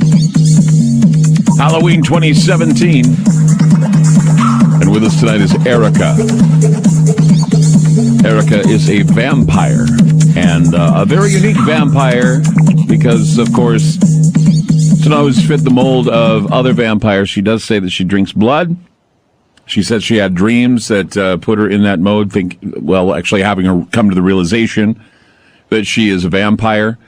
And now, have you sought out anyone that would be like you so that you could have a relationship with someone that could be a vampire like you that has the same type of ideas and feelings you do about vampirism? Oh, yes. And is that... now, is this, and I don't want to get too personal because it's uncomfortable to get personal about this kind of stuff, but is it a relationship? Is it a relationship that would be considered, what would be heterosexual, homosexual? What would it be? I was married to one. You were married to a vampire? Yes, I was married to another vampire, yeah. Was it a female or a male? Male. So you're married to a male vampire. So, and how long were you married to him? Almost 3 years. Didn't last very long. So, was it just it didn't last very long because of typical reasons, or was there a difference in differences in the practices or the way you see vampirism? Well, I'll say this. I think that most of us are somewhat sociopathic. Okay. And two sociopaths together can... I don't know how well that works, but... Okay. So do you consider yourself sociopathic? To some degree, yes. In what regard? You have to be somewhat sociopathic to drink the blood of people. But see, okay, so what if the volunteers Can you imagine it any other way? Well, I'm just saying, okay, so you're admitting you're sociopathic. So when we see a time where the volunteers don't show up, where the people willing to give you blood don't show up, what would be the course of action on your part? That's a fair question. I've gone to animals before. Really? Sure. Okay, what kind of animal blood have you had? Rabbit. Oh, is it because rabbit blood is what? Because I know that I used to raise rabbits. I found out they have no real nutritional value. I don't think. You know, rabbit blood is not the same as human blood. What about goat blood? It's better than goat blood. I've not had it, so I wouldn't know. I hear it's good. I can only imagine that it tastes similar to goats. And have you had goat meat? Do you eat meat? Do you eat meat? Are you or do you eat meat besides the blood you drink? I mean, do you have a regular diet besides just blood? I eat food like everybody else. I imagine most people. Although what's your favorite food? My favorite food? Yeah. I enjoy a lot of foods, Clyde. I just I do have some allergies. I don't. Well, you don't have a particular food that if I was just to say, Erica, I've got some great food here, macaroni and cheese. What do you think? Really, really good steak. Really? Yeah, sure. And I'll bet you like it rare, right? Or no? I do. So, okay, how else do you eat steak, That was a stupid Clyde? question. That was a stupid question. I'm just trying to. Okay, now here's a good question, and I know you may think it sounds silly, but do vampires like strawberry ice cream? I can only speak for myself, and I like ice cream in general. Yes. But do you like strawberry? Strawberry's got to be the one. I've always heard. Sure. Now I know. I've known a lot of vampires, goths, subculture dudes, subculture girls, and they always tell me that vampires they like strawberry ice cream for some reason. Yeah, I'm sure there's a lot of stories about quote-unquote vampires, but I just wanted to know if you like strawberry ice cream. See if you're part of the mold that I've talked with a lot of vampires in my day, Erica. You're the most unique, but I wanted to find out if there was just something about you that makes you the same, and I want to pin strawberry ice cream on you, and I just couldn't do it. Sorry. So they say, yes. So they say, yes. So, so you like rare steak. You're a big fan of steak. What vegetables do you eat, by chance? What vegetables do I eat? I like broccoli. Okay. I like Brussels sprouts. I don't know. You like greens, leans and greens. And Sure. Blood, and blood. Okay, Yeah, so I like beets. Although I do like beets. That would be interesting because beets are, I don't know what it is, but juicing beets. Beets and apples in juice, as juice, yeah. Does blood have a smell that you are most attracted to, that you are attracted to? I wouldn't say that, no. So you don't, the idea of the smell of blood is not something that attracts you to blood at all? No, I think there's a pretty strong misconception about the concept of, vampires smell blood and they just can't control I'm just themselves. curious because, usually what a person puts into their body for food, what a person puts into their body for sustenance, sometimes they can smell it in their bodies. It's like garlic, for example. Absolutely. Garlic has a smell when it goes through the blood because it's a blood purifier. Yes, that's right. And so that's why. So I was thinking if you take in a lot of blood, is there a smell that you have that you smell yourself and you have to cover up because of the fact that you're a blood drinker? I'm not sure I quite understand the question, but there's a lot of foods do come through the blood as a taste, and some of them are intolerable. Okay. So garlic's definitely one of them. Curry, turmeric, oily fishes. So this changes the taste of the blood? Is that what you're trying to tell me? Yes, absolutely. So if you drink the blood of somebody who has turmeric in it, the blood is foul. Yes. Garlic, the blood is foul. Yes. Smokers. Foul blood. Oh, it tastes like an ashtray. So if I wanted you to like my blood, what kind of diet would I have to have for you to like my blood? Sweet things. Like? Fruit. Fruit? Fruit. And any sugar, really. Really? I suspect that vegetarians, well, I know for a fact, vegetarians are delicious. And really? you used to be a Wow, I could add a V8. What? You used to be Mormon, weren't you? Yeah, I used to be Mormon. Yeah. Mormons are delicious. Oh my God, really? Why are they so delicious? because the word of wisdom and the treating the body as a temple. No caffeine, no drugs, no smoking. Well, I blew it. They're delicious. My blood probably tastes like crap because I drink a lot of Starbucks. See right now, hear this. It's a bit like Pizza Clyde. Hear this? That is my Starbucks cup right there, and I'm drinking a flat white 4 Splenda heavy cream. That's my drink. It's sweet stuff, you know. Yeah, but it's not real sugar, so you're not going to have a lot of fun drinking my blood. That's for sure. Well, as I said, it's like pizza. You know, even bad pizza is good. I don't know. I've had some pretty bad. I used to say that too, but I've had some pretty bad pizzas in my life. So I don't know if I'd agree with that one. But anyway, let's see if we have anybody. Let's go to Alex in Texas. Hi, Alex. You're on Ground Zero. Yeah, I've heard that when people get organ transplants, they pick up habits and cravings from the donor. I've heard that too. Does that happen with blood as well? That's a good question, Erica. So you're getting blood, because I've heard the same thing, that if you get, there was a number of stories that have, cellular memory stories of people who donate organs. When they get the organs, they take on the traits of the person. Do you find yourself, with the blood coming from others, that you may find yourself having cravings or something for other than the same person that gave you the blood would have cravings for, or at least would do? No, it usually works the other way around. What, they get something from you? Mm-hmm. Yeah, the donors tend to imprint a bit. Whether that's psychosomatic or emotional, I have no way of knowing, but I've seen it happen. What if it's transference? Do you ever see yourself as a person that if you take the blood from someone, that you give them something in transference because you have some sort of a power to do that? Well, all I know is that donors, whether they intended to be donors initially and came to me, or those who I find and sort of turn into donors, okay, wait a minute.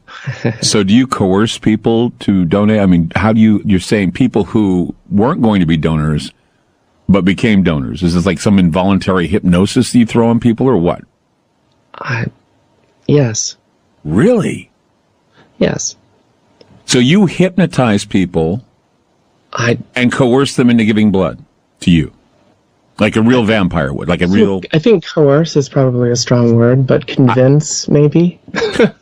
I don't know. I mean, I think you're being very kind and convinced. I would say coerce, because I mean, I don't know of anybody that would just willingly go, okay, here's my vein, have at it. I don't think they do that unless you were doing something with your mind or your eyes or your or your voice or something. I mean, what do you talk them slowly? All of it. You just mentioned all of it. You know, so as long as I've listened to you, Clyde, you're deeply intuitive, and I'm always surprised by the things you write and say. Mm-hmm. But you're right about all of that. Yeah, it's definitely something to do with the eyes, but it's also the voice. And for the question that was asked before, every donor I've ever had, whether they intended to be a donor, that was their plan from the beginning, or somebody that who has never donated before, but I convinced them to do it, I've never had one that said, well, that was a bad experience, I don't want to do that again. Wow. They usually want that again. Wow. So, you know, out of all the vampires I've interviewed, you take the cake. I'll tell you, the more I interview you and talk to you, the more I'm like going, wow. I mean, you do sound like you're the real deal. I mean, others, like I say, they sound like, Goodwill fashion victims that just happen to find Victorian coats to wear, and they wear it face paint and everything else. You are definitely... Okay, we're going to talk more with Erica coming up on Ground Zero. 888-673-3700. We'll be back.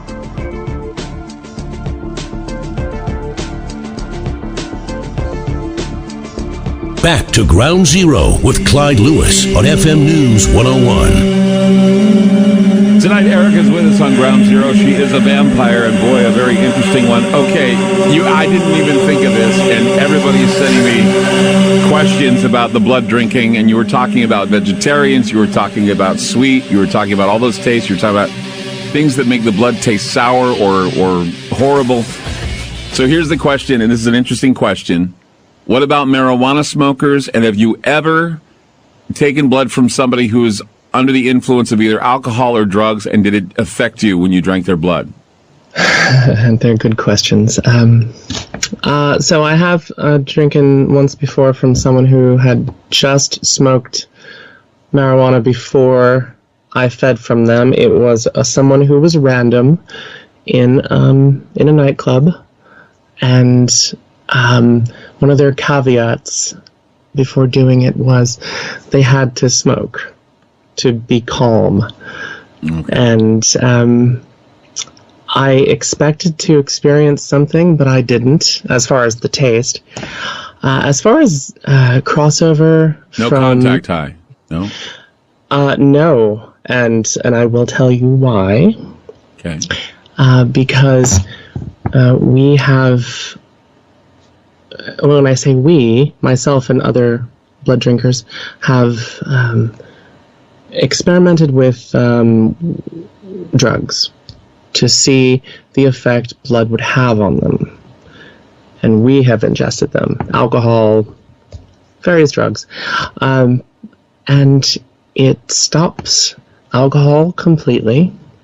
So getting blood stops the effects of alcohol. Okay. Yes, drinking blood stops the effects of alcohol. Does it stop the effects of marijuana? I don't know because I don't smoke it. Okay. But it stops LSD, for Really? example, a very strong drug. One of the few things that will stop that is an antipsychotic. So it will stop that for about 20 to 30 minutes. So you can get all strung out on LSD, drink blood, and it's gone for a few minutes. Does it come back? For about 20 to 30 minutes. Yes, it does. Wow. Yes, it does. Wow. Some things go away completely, but... Does drinking blood, other people's blood, cure you of things like colds and flus if they happen to Yes. be healthy? And what about these new companies now that take the blood of teenagers and feed it to older people to give them youth? Do you believe that works? I think they're on to something, but I don't know what it could possibly do to somebody, to regular people. I would say that they are on to something because it certainly helps me. Interesting. Well, Erica, I must say, I have wanted to get you on the show, and we finally got you on the show. And it's been the most unique interview with a vampire I have ever had because, I've had interviews with others, and they certainly, just the idea that you're able to get people to willingly give blood to you most certainly brings in the whole idea of a vampire's stare and ability to get you to give blood willingly. And I think that's an interesting concept, especially when I've never heard that before. I've heard people saying that they feed, they bite. I've heard that they get blood from friends who work at hospitals, but you sound like you're the real deal. Erica, thank you so much for being on the program tonight. Thank you, Clyde. You bet. Take care. That's Erica. And we'll be back with more Ground Zero and more history and more interesting tidbits about vampirism that you did not know right here. Don't go away.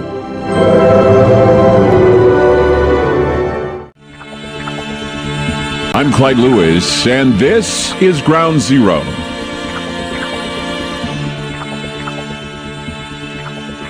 The numbers to call tonight, 888-673-3700. That's 888-673-3700. Tonight we have explored some of the most bizarre stories of vampirism. Erica, of course, on the program to talk about how she's a vampire. And it's a unique, most certainly a unique interview, to say the least.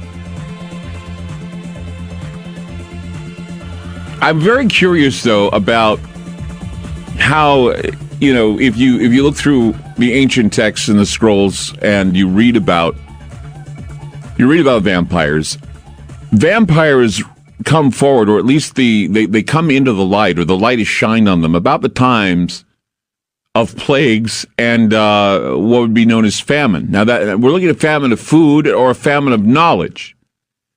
And so, both seem to be in the wings, if not happening now. A famine of knowledge, a famine of intelligence failures, a famine of empathy and sympathy, a famine of ignorance. We have this ignorance that was a famine of knowledge. But see, as I said earlier, the age of the plague has returned because we're looking at some 1,300 cases of the pneumonic plague, which is transmitted by air. It's now been confirmed. An estimated 50 million lives were lost of the Black Death when it happened in the 1300s.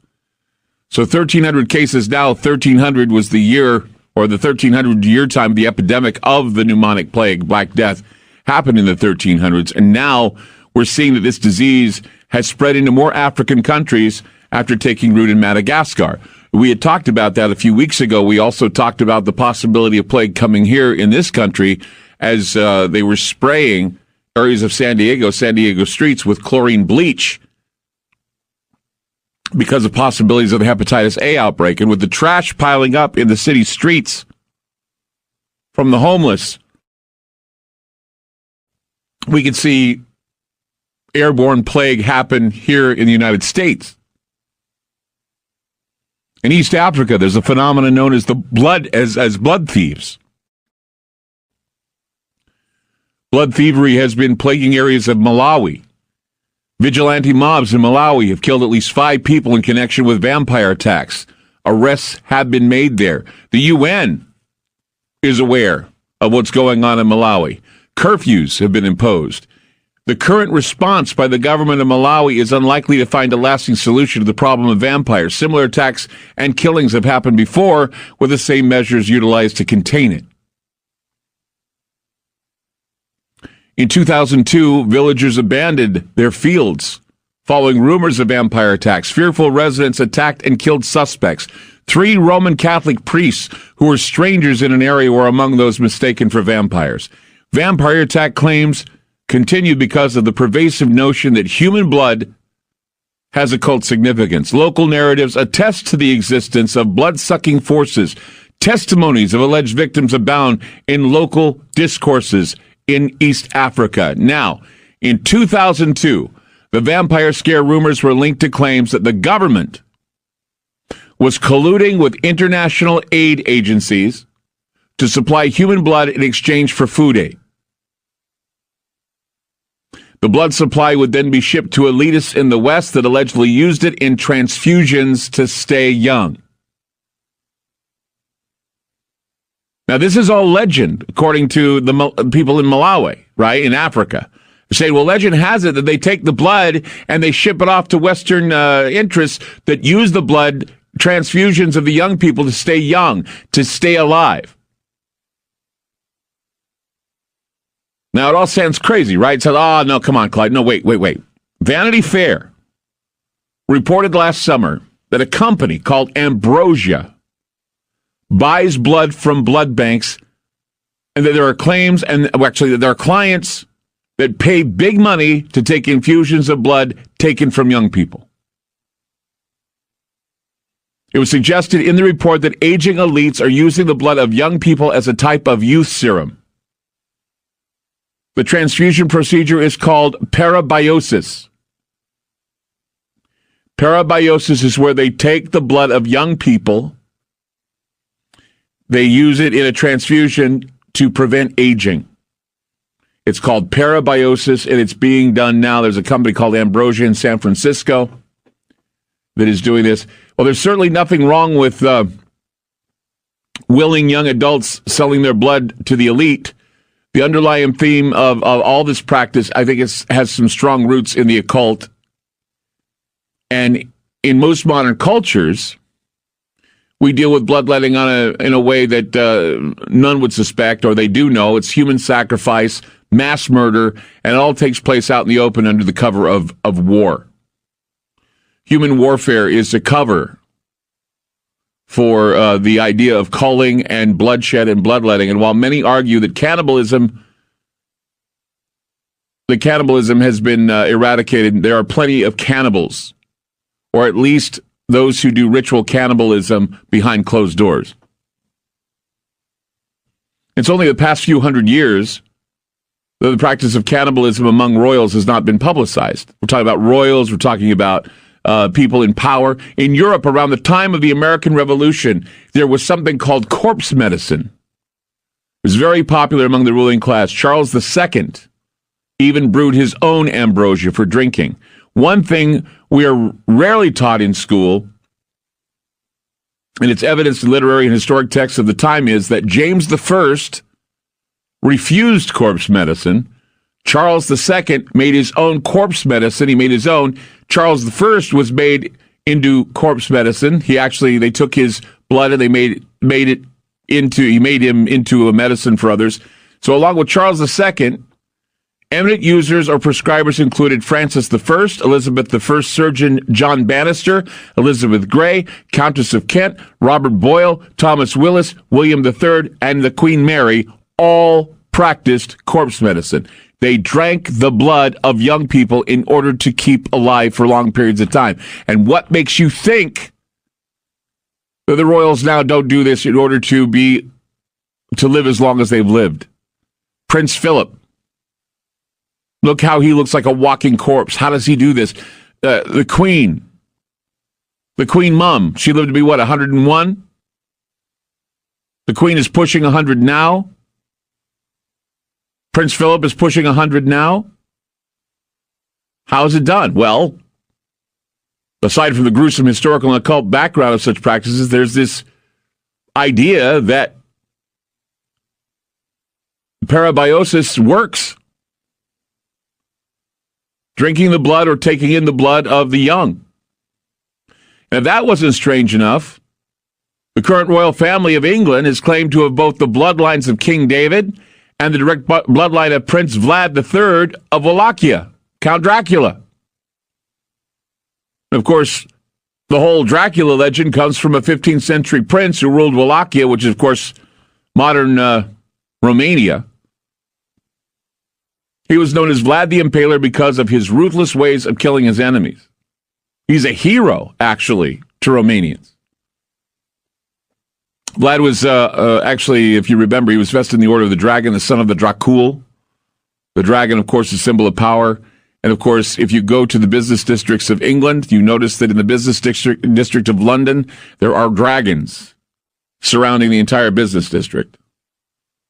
The dragon is also the symbol that is on the Welsh flag, the flag of Wales, the dragon.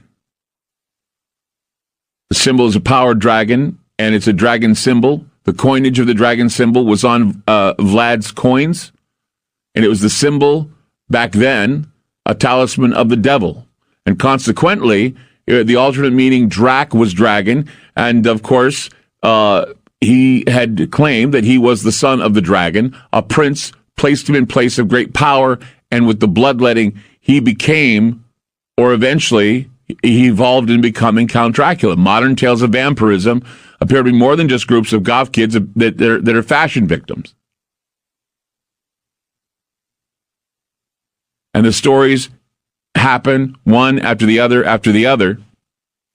And personal accounts. You heard tonight Adele say that she had lost a lot of blood. She was dying. She didn't know what happened. She said that someone came to her the night and took her blood. Bill called and said that he knew somebody that his teeth were black. He said he was evil. His teeth were black, which, of course, if you looked at the teeth of some of these blood drinkers, their teeth are black as well. The stain never goes away.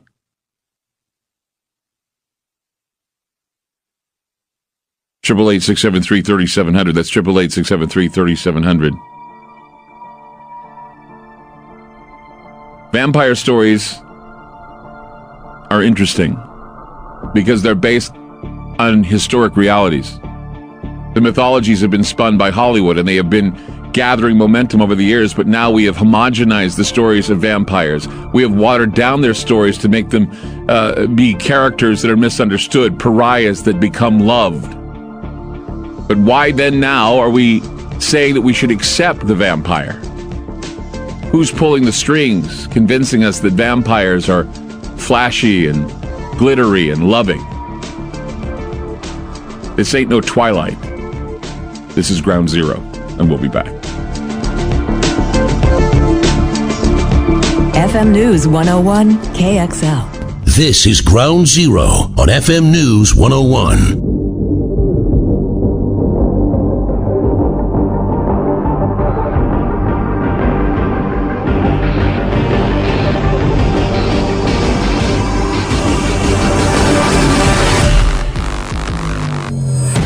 I'm Clyde Lewis. You're listening to you're listening to Ground Zero.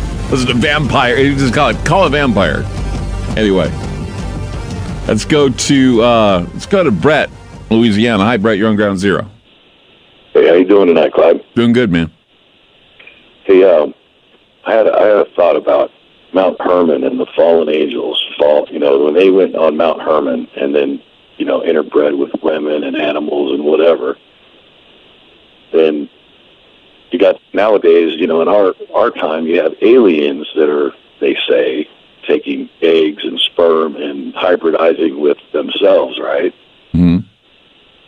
So I heard it said once that the exact opposite place on the earth from Mount Hermon was Roswell. Know about that? I know. So it's the antipodal. Is that what you're trying to tell me? Yeah, the antipode. Yeah. Really? I didn't know that. That's bizarre if that's the case. So I don't know. It's kind of weird. They're both hybridizing with humans, and I don't know. It's a weird thought. Well, I mean, that's the thing. If there's a connection between, once again, you heard what Erica said. She said that she believes that vampires are the inheritors of the Nephilim. And so if that's the case, then whatever became of the Nephilim, the giants, the vampires, whatever they may be, then vampires will identify with that. The vampires of today, or the vampires that claim they're vampires today, said they have inherited the Nephilim, or at least the habits of the Nephilim. Right. A lot of generations genetically watered down, like she said, yeah. Right. So, I mean, how did you feel about that interview? I had never had an interview like it before. I mean, I've interviewed a lot of people who've claimed to be vampires, but I've never had that kind of an interview before. It almost as if, like, I was almost convinced, that, people would, after talking to her, would actually voluntarily give blood. Well, there are people who have it's called bloodlust. You get a taste for it, and you just have to have more of it, right? Mm-hmm. Have you ever read the book, or not the book? It's a file called the Omega File. No, I've never read the Omega File. Oh, do a Google search, and you can read it online for free. And it's like your show. It has all the same subjects. Right. And it's pretty wild, man. It all talks about the battle, like you said, from Genesis 3:15, of the seed of God and the seed of the serpent. And there will be a battle where, like you said, Christ crushes his head. Mm-hmm. That's the end of the book of the Omega File, is Christ wins, Yeah, well, that's the whole thing. Christ does win. And how did he win? He won by embracing the very thing. He made what was profane something sacred. And he made it a part of him. He died and became that sacrificial lamb and shed his blood, so the blood of the many would not be shed under the hands of the vampires, I think. Right, and the people who have faith in him are made righteous by their faith, not by anything else. Right. And what does Jesus give them? He gives them eternal life.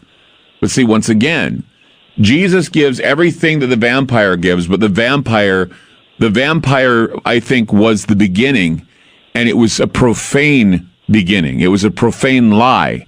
And Jesus came to correct that profane lie, and he made it so that he would be the one that would die and shed blood.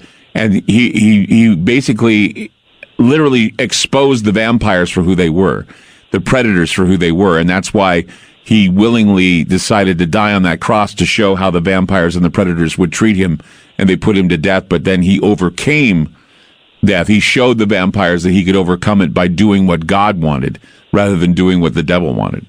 And resurrection. Exactly. Yes, sir. And everything that a vampire does is basically blasphemy or heresy compared to what Jesus did, because Jesus proved it could be done with God and not with the devil. Yes, sir. I think that sums it up. I think that pretty much sums up what Jesus did.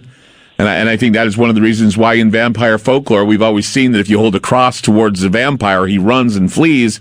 But the thing is that the vampire came before Jesus, and that's what I think is interesting, is that the vampire was here on the planet before Jesus, and Jesus came in order to vanquish the vampires, to vanquish those who were willing to shed innocent blood and drink the blood of the innocents. And he came in and said, no more will we have to sacrifice anything. I will be that sacrifice. Yeah. He paid it all, man. You got that. It makes it even more interesting, doesn't it, to be to be a Christian, I think. Yes, sir. Anyway, I appreciate the call.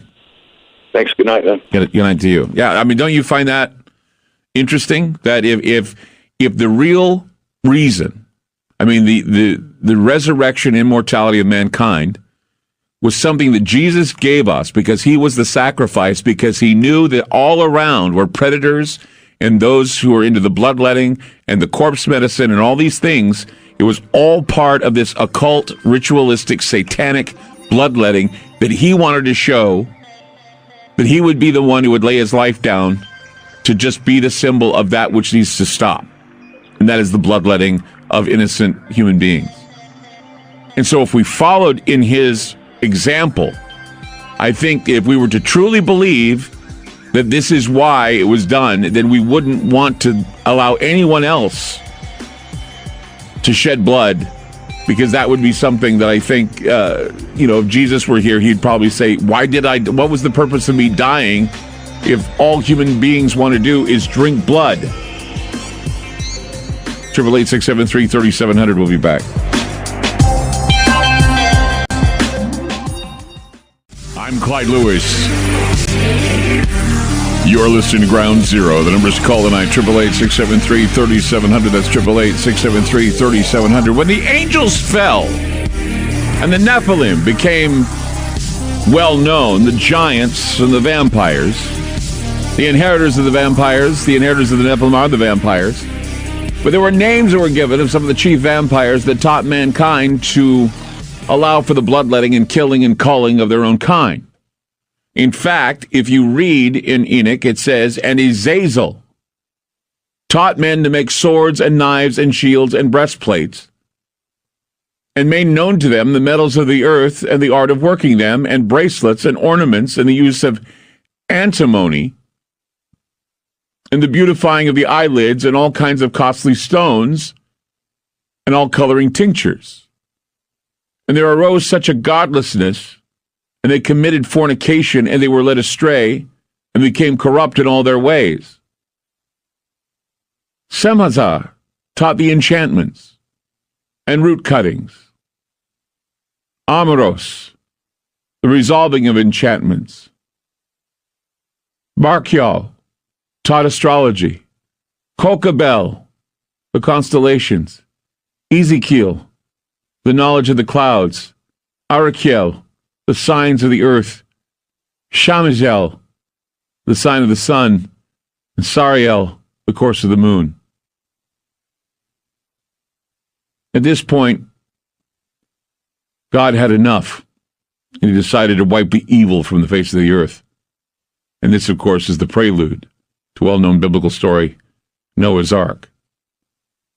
I was told at the beginning of this program that many people see that we're living in the time similar to Noah. Plagues, rumors of vampires, blood thievery, those who wish to prey on children or be predators to children or predators to women are all being revealed in the light now. We truly live in the age of the psychopathic vampire. I'd like your thoughts on that. 888-673-3700. That's 888-673-3700. You have a couple lines open, so if you wanted to call in and talk tonight, you're available to do so. Let's go to Kathy in Washington. Hi, Kathy. You're on Ground Zero. Hi, Clyde. Hey, now here's something super creepy. So if you're squeamish, everyone, you might want to cover your ears. Okay, now I was reading on the Drudge Report today about the whole thing about the plague and everything. But what really freaks me out is they think the reason why the plague is spreading is because people will dig up their dead relatives and they'll dance with them. Yes. And they wrap them up and then they do their thing and they do it. I don't know if it's every year or by year. I don't know.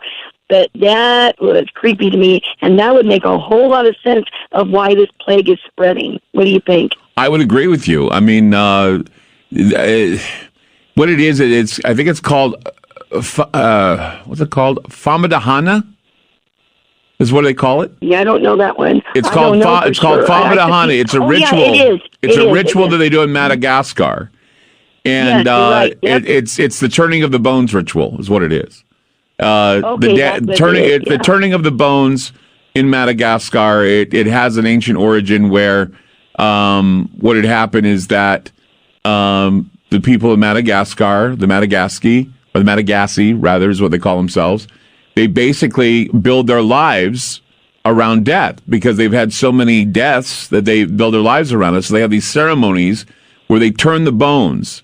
And what they do is they go to villages where they have buried the dead or where they put the dead. And each family basically goes and holds a celebration. And they go to the ancestral crypts where the remains of the dead are taken out. They get wrapped in fine silk. And then so they don't smell, they pour wine all over it and all over the body. And then they put all kinds of perfume over the body. And then they bring them out and they actually dance with them, or they even sit and have dinner with them. Yeah, that's so gross. But I can't help but think, though, if someone died from some horrible disease or even the plague, if you will, and then they're digging them back up, you got to think there's a transfer there, and that is just. I wonder if they could, if there's any way to make them stop doing that. I think they, I don't know if they would get people to stop their rituals, but. Well, I mean, if they were to tell them that they can't play with dead bodies that are loaded with plague, I would say, look what happens. But see, that's the thing is they keep, from what I gather, is they keep turning the bones, and they keep doing so until the body has decomposed completely. So if there's still anything left of the deceased, it still lingers. And of course, now we know that and there's also, from what I understand, some spiritual ritual that goes on where they turn the bones to communicate with the dead. So it's not only the dancing with the dead and reconvening and reuniting with the dead, it's the prospect of the dead basically trying to communicate with them while they're turning the bones. Wow, that is super creepy, though. Yeah, definitely a Halloween tale. Definitely. Thanks, Clyde. You bet. Thank you. Take care. Night. See, and they see it as an act of love. Okay. And so if family members want to rub up against other family members that are dead that have the plague, then this creates a problem. And I don't know why. I mean, I guess, you can't just step in and say, I know this is tradition, but guys, you keep doing this and you're going to spread the plague even more. So yes, the plague is spreading. But see, what's even more disconcerting is that while the plague is spreading, people are taking the blood from the healthy. They're taking the blood from the healthy, and people are saying the reason why the blood is being taken is because they're selling it to companies that give it to the rich in the United States or the rich in the West, they say. The rich in the West get these blood transfusions of young people, which gives them the ability to live longer. And this is happening today. So, I mean, check me if I'm wrong here, but I think that's vampirism. I think that the vampires now, they don't need to hide anymore. They're in plain sight, and that's why you get interviews with vampires. You get to talk with vampires. Some are more, as Erica would say, some are more sociopathic than others, but they're sociopaths. So I think that tonight we really had an eye-opening interview, and we've had some eye-opening conversation with people who've had experience with vampires. Now, have you had an experience with something like a vampire? Do you know somebody who you would consider to be a vampire? I would say we've had a few stories, at least two, and I'm thinking that there could be more somewhere out there. 888-673-3700. That's 888-673-3700. Taking your calls tonight on Ground Zero, talking about vampires and the background of vampires and where they start. They started in the Bible. They go back all the way. I mean, think about it. The idea of a Satan or the idea of the devil was a lot longer than the idea of a God or a Savior. That came later because the world needing some cleaning, some pretty big-time house cleaning of all the devil-worshipping, vampire-drinking, blood-drinking types that existed on this planet. So yes, vampires are real, and they may not have escaped the wrath of God. 888-673-3700. That's 888-673-3700. We'll be back. FM News 101 KXL. This is Ground Zero with Clyde Lewis on FM News 101. Let's go to Sam in Washington. Hi, Sam. You're on Ground Zero. Hi, Clyde. Hi. I have some really strange things to tell you. Hopefully you believe me, because Okay. here it goes. So I lived in Seattle, Washington for about 4 years, off and on. The second time I lived there, actually, I'll just start with the first time. So the first time I lived there, I was on my way home from work one evening, and there was this strange man on the bus sitting right next to me. And I don't really talk to strangers, but I did have a conversation with him, and I really didn't look him in his face. And then I started to look him directly in the eye, and it just seemed like he was doing something to me to where I couldn't look away. Mm-hmm. Like, physically couldn't look away. Mm-hmm. And then he had some friends in the back of the bus, and he was telling me how him and his two friends, male and female, would pick people up and take them to a hotel, and they basically wouldn't be seen again. They would rob them, and who knows what would happen to them. And I really didn't know what to say. I just sat there and listened, and then as soon as my stop came up, I just ran off. And then he mentioned that he wanted him to, he wanted to come over to my apartment because he mentioned he wanted to make me his, which I really didn't know what that was supposed to mean. So I just ran off the bus as soon as I possibly could. And that was the first time that I lived there. And then also there was this store that was just right down the street from me, and they had a bunch of missing person posters up, and there were so many on there that they just kept falling on the floor, and they were all adults in the area. And that's in Washington. Well, I don't know if it was those people or who knows. And the second time I lived there, there was this man that I kept seeing who kept following me. First time I saw him in a mall, and he was a manager of a store. And as soon as I walked into the store, he sniffed the air as if he was smelling me like I was something to eat, which I thought was really strange, and it kind of freaked me out.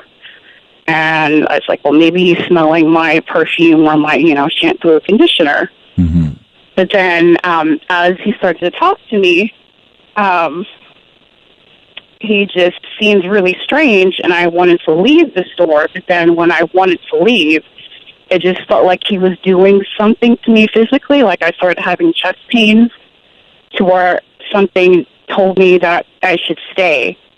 But just this gut feeling told me that I should leave as soon as I possibly could. So I proceeded to walk out of the store, and I turned around to look at his face, and his eyes, he had blue eyes. They were glowing. They were so bright blue. It was almost that they were on fire, like burning blue. Yeah. And then I kept seeing him. Like, he would follow me to work. I saw him in a movie theater, and he got really close up to me. He was sitting across from me, and I was talking on the phone. I was waiting for somebody, and then I was walking around, and then he got close to me, like probably 5 feet away, and he was smelling me, like smelling my face, and he started growling. And then I backed up. Like, I didn't want to make a scene. I just backed up and sat back down, and he disappeared. And then I lived in this really old apartment building downtown Seattle, and I would leave my window open at night. And there was no way that anybody could physically climb up the building. It was a stone building that was built back in the 1800s. And I lived on the 4th floor, and I didn't have a screen on my window, and I had these bracelets on my ankles. And there was this one night, it seemed like somebody crawled into my apartment. I had this mini fridge right by the window. Someone had kicked the refrigerator and left a dent in it. And then I woke up right away. And then my bracelet that was on my ankle was gone. And they jumped out the window. I don't know how they got out the window or even how they got up the window. Like, I was on the 4th floor, and I don't know how many, probably like at least 50 feet or more. Mm-hmm. It's like, it was almost like if it was in a movie. And then I felt like I was attacked by whoever this was that kept following me and harassing me. I had to go to the emergency room one night. I was really, really sick. I was sweating, and I was in my bathroom looking in the mirror. I put some water on my face, and my eyes were wide open, and I felt like my heart stopped. Mm-hmm. And everything went black. Like, my eyes were completely open, and like, I couldn't see anything. It almost felt like I was dying in a way. Like I was having a near-death experience, and then all of a sudden it felt like something shocked my heart, and it started again. But then I was just so freaked out, I ran to the emergency room. I walked there, and like 3 o'clock in the morning. And when they took some blood, and they like took blood and urine and all that stuff, they found something in my blood, and the doctor didn't want to say anything. Like, he ran back into the room like he was panicking. And he said, "Oh, well, we checked your blood, and we tried to put something in it, and some type of bacteria, because they didn't know what was wrong with me. I was dehydrated. I had a fever. I felt like I was nauseous. I literally looked like I was dying, or maybe I did die and come back. But it sounds a lot like, I don't know if you heard Adele's call when she called earlier. She felt the same way, and that she was taken, so it sounds as if there are plenty of vampires that may be stalking you in Seattle. And I was reading actually just I don't now. live there anymore. I have to move. Well, I'm just saying that Seattle is one of the top spots actually for people who consider themselves vampires. But I'm sure with the the way the darkness is in Portland, and I'm sure we have a few here too. I really thank you for your story. It doesn't really happen that much here. Like, that stuff happened there. I know that a lot of people have told me about situations in both Washington State and Portland. It seems to be a hive or a den for vampires. But we'll be back with more. Don't go away. I'm Clyde Lewis, and this is Ground Zero. So, we've seen every vampire movie out there, haven't we? We've seen a lot of them. The old-fashioned vampire films from Bela Lugosi to others, Christopher Lee.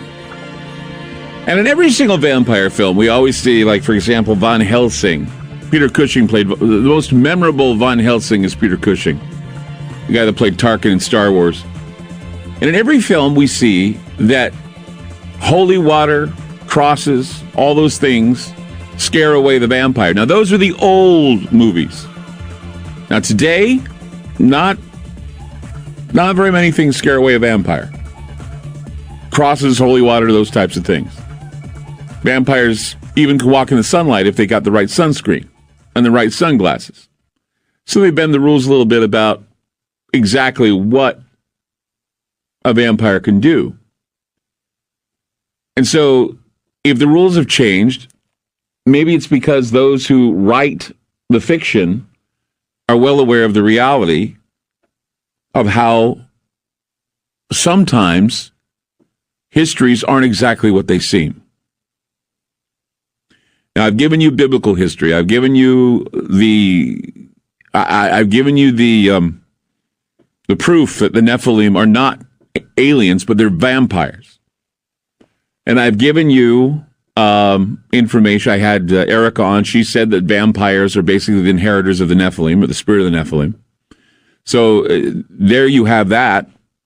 And now I go even darker. It wouldn't be Ground Zero if I didn't go darker, and it wouldn't be Ground Zero if the ride didn't bump late at night, because that's exactly what we do on Ground Zero. Now, I have told you that I have been reading grimoires. that I've been reading. I found this link. I posted on my Facebook page. I'll post it again for those who need to find it. But I posted a link of a library of occult books and grimoires. They're written by sages, cardinals, friars, curas. I could go down the list of curers. People within the church, people without church, Malus Maleficarum, monks. They write these stories and grimoires about the darker times. Vampires, werewolves, not the Hollywood style and not the snicker factor, the reality of psychosis, the reality of sociopathy. Okay. So the deepest grimoire of all is the grimoire of Pope Honorius. Or Honorius. He's an 8th century bishop of Rome, Pope. Now, even though we're looking at an 8th century bishop of Rome, it seems that most of the grimoire that I read was published in the 17th century. It's a product first published in 1629. It purportedly gave the sanction of the papal office to practice the ritual of magic. The grimoire of Honorius was credited to Pope Honorius III, who succeeded Pope Innocent III in 1216. Now, the grimoire of Honorius is full of Christian benedictions and formulas for the control of the fallen angels, the Nephilim, and gaining their assistance in accomplishing certain magical requests. Now, here's the deal. In the grimoire, it says that Pope Honorius III had the ability to use magic to summon vampires, to summon the fallen angels, and to gain their assistance in accomplishing certain magical requests. In other words, he had them under his power. The grimoire not only instructed priests in the arts of demonology, but virtually ordered them to learn how to conjure and control demons. And so their duties as priests was not only to summon and control demons or conjure and control demons, but to conjure and control vampires within their power. It therefore purportedly gave sanction to the papal office for priests to practice satanic magic. Now, when you read the manuscript, it appears to be a mixture of other magical grimoires. From a Christian perspective, this grimoire raises some important questions. If the church requires the powers to be able to banish or exorcise evil spirits, in reality, this means that he controls them through God's power and therefore is not able to conjure them also? So in other words, if you can summon demons, you can banish demons. So if you can summon the vampire, you can banish the vampire. And that is the power within the church. That is the secret within the church. In addition, when you look at 19th century French occultist Eliphas Levi, he was the guy that was described as horrible, wicked, and profane. He's the guy that created the Baphomet as a representation of the devil and the source of all evil, the Baphomet symbol. So does this mean, ask yourself this, does this mean that those in power, especially those who preside over governments and religious congregations, do they have the power to not only unleash demonic powers of the vampire, but are they able to unleash them and then rein them in? So the question is whether or not it is being done today, as the relationship with religion and politics play a major role in how we behave as individuals who are subject to policies invoked by those who we choose to rule over us. Some say the mixture of the two are healthy. However, history has shown that when the people put God in the political maneuvers of government in play, we begin to see the creation of an apotheosis, and the rulers become more than rulers. They become external saviors. And as the external saviors preach their word of evil, we see an apostasy of great, great numbers falling away from the church, falling away from the word of God. Now, there are modern tales of vampirism that appear to be more than just groups of goth kids and people claiming to be blood drinkers. And this is the story that I think is the most intriguing. And in fact, actually can be compared to what we talked about the other night about the devil knocking 3 times. In 2004, it was reported that near Sicily, there was an event that was so terrifying, residents in the area had to call in exorcists from Rome to rid the area of what they called vampires. In an area called Caronia, on the north coast, electric wires in Caronia inexplicably caught fire, even ones that were not plugged into the walls. So wires in the area caught fire, many homes caught fire in the area, and people who lived in the area reported seeing vampires roaming the streets looking for victims. Fridges, cookers, televisions, washing machines, mobile telephones, and furniture burst into flame for no apparent reason at a dozen houses in the Sicilian village of Caneto di Caronia, and it's near Messina where this took place. Authorities initially suspected that the fires were caused by overhead cables on a nearby railway line. But the outbreaks continued even after the village's electricity supply was cut off, leading some locals to blame supernatural forces. So everything was catching fire, the wires, the homes, everything, and they thought it was an electrical problem with a train wire. They killed the power in the town. The sparks flew. The fires continued. The villagers claimed, now listen to this, the villagers claimed that people that were dressed in black were going door to door, knocking and asking to inspect the wiring. However, the Italian Center for Electrotechnical Experimentation said that these so-called inspectors were not part of their group, which sparked rumors of vampires going door to door, destroying homes and property with fire. Catholic exorcists were brought in to bless the small village, and the people who were terrorized by the arrival of the strange inspectors. In 2012, it was reported that South Korea, thousands of pills filled with powdered human flesh were discovered by customs officials. It was reported that the capsules are in demand because they are viewed as being medicine that cures everything. They are marked as stamina boosters and a product of China. The pills are made from babies that either are aborted or delivered stillborn. The tiny corpses are then bought, stored in refrigerators before they are removed, and taken to clinics where they are placed in medical drying microwaves. Once the skin is tinder dry, it is pulverized and then processed into capsules along with herbs to disguise the true ingredients from health investigators and customs officers. So, when you find yourself faced with the reality that fictional vampires have become a desensitizing force to the grim reality of demonic intrusion, one has to focus on the primary reason we fear monsters in the first place. And that, of course, is the old good versus evil argument. Throughout history, evil has to be dressed up and made sexy in order for people to be tempted in participating in it. Evil has often been posted or posited in literature and even in the Bible as an overdetermined force. Evil from time infinitum has been used as a mile marker to monitor the growth of the spiritual or the spirituality in human beings. And each time we faced it and we've conquered it, we become steps closer to what we call divinity. We become more like God. We follow. If we keep conquering evil, we follow God and we do what God wants. The vampire, however, the vampire today, as a metaphor, is the creature of the night that takes shortcuts in order to obtain immortality.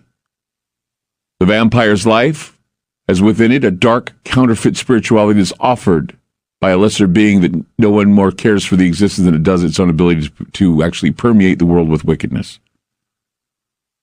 At least that kind of vampire. We don't need a Satan anymore to tempt us into becoming a doomed and blighted pariah. We look at the secular cult of what the public have already agreed upon, and that is the notion that psychopathic bloodsuckers can run the world. We can vote for them, put them into power, and we say, oh, they're here to protect us. Well, think about this for a moment. Baphomet is now the mascot in the public square. We're looking at dualistic demons in places like, I don't know, the Middle East. To act against a perceived evil, often created by vampiric overlords, is a sin. Pointing it out is also a very, very noble thing to do. The revelation of pedophilia, attacks, predatory rape victims, people who have been involved with this, who are saying that it's coming to a head. The vampires no longer can hide in the light. The light is being shed on them.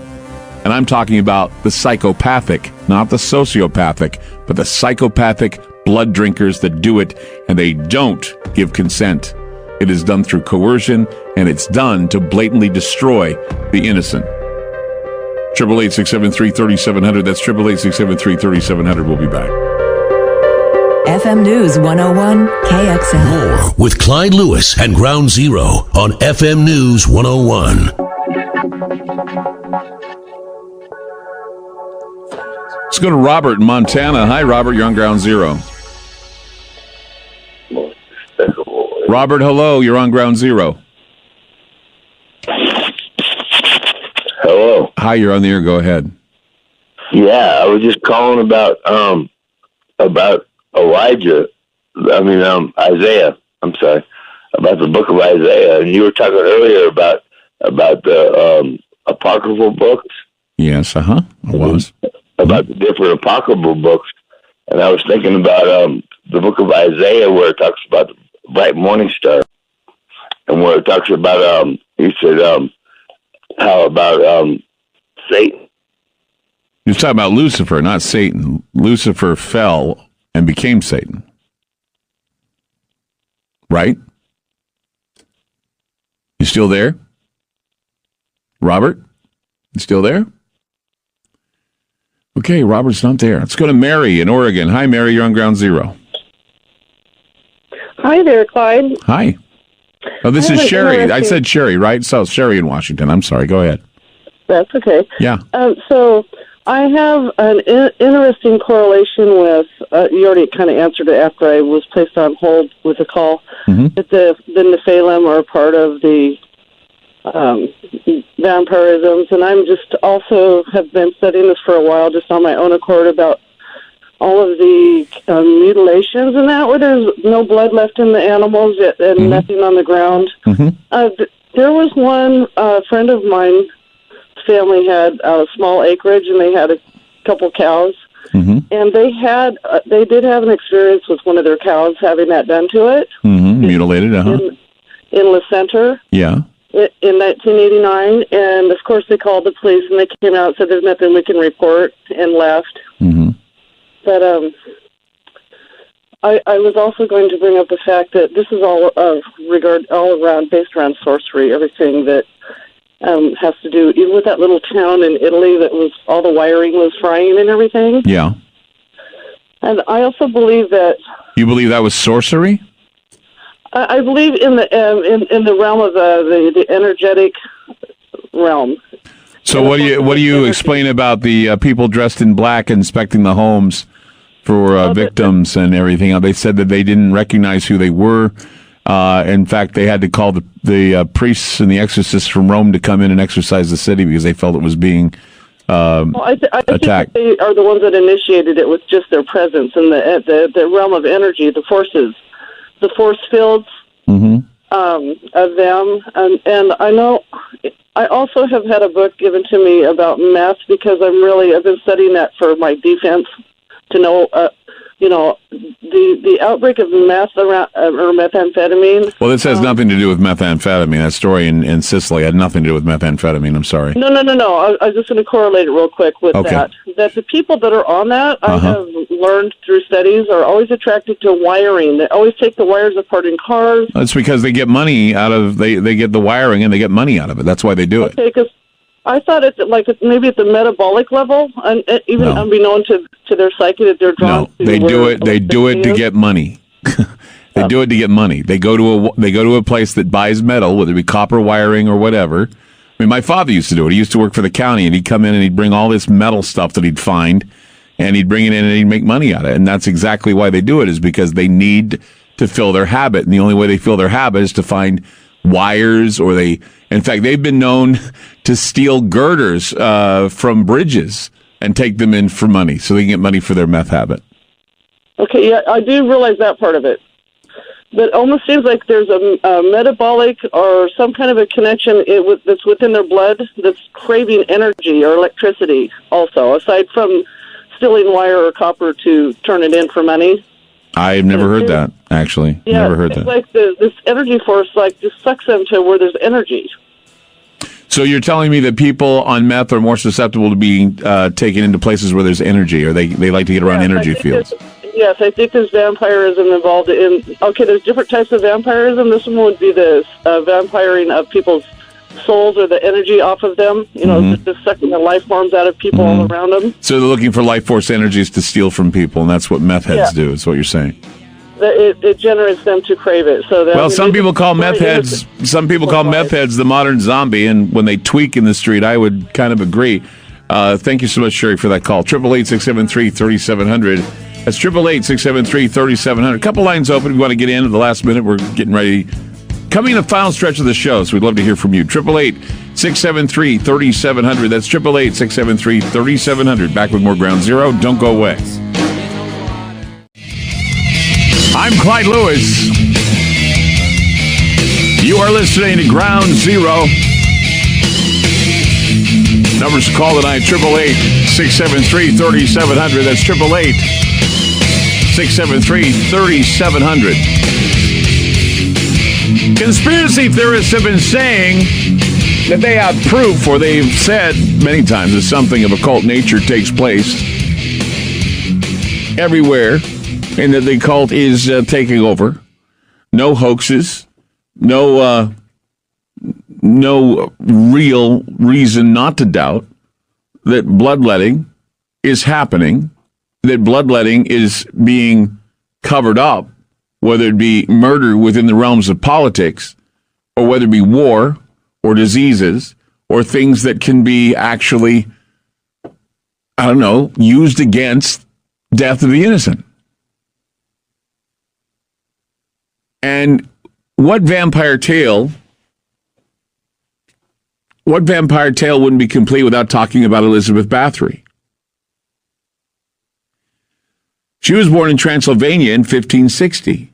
She was born into a privileged family whose members included knights, cardinals, and kings. She spent her days living a life of privilege surrounded by great wealth, always being taught the ways of the aristocrats. However, Elizabeth also had some other unique instruction. She was instructed in the dark arts by her uncle, an alchemist, and was introduced to witchcraft and sadomasochism by one of her aunts. Rumors about the Countess's brutal nature began circulating in 1602. Countess Bathory passed the time and drudgery of ruling over 17 villages. She would torture her servants for her own amusement. Not satisfied with the occasional beatings, Bathory quickly graduated to hot pokers, needles under fingernails, and stitching mouths shut. She also had a fondness for covering villagers in honey and watching as insects and animals would devour them. Some of Bathory's other documented wickedness included forcing victims to cook and eat their own flesh, forcing them to stand in buckets of ice outside until they froze to death, starvation, poisoning, and on one occasion, having a gypsy man sewn up into the belly of a dead horse.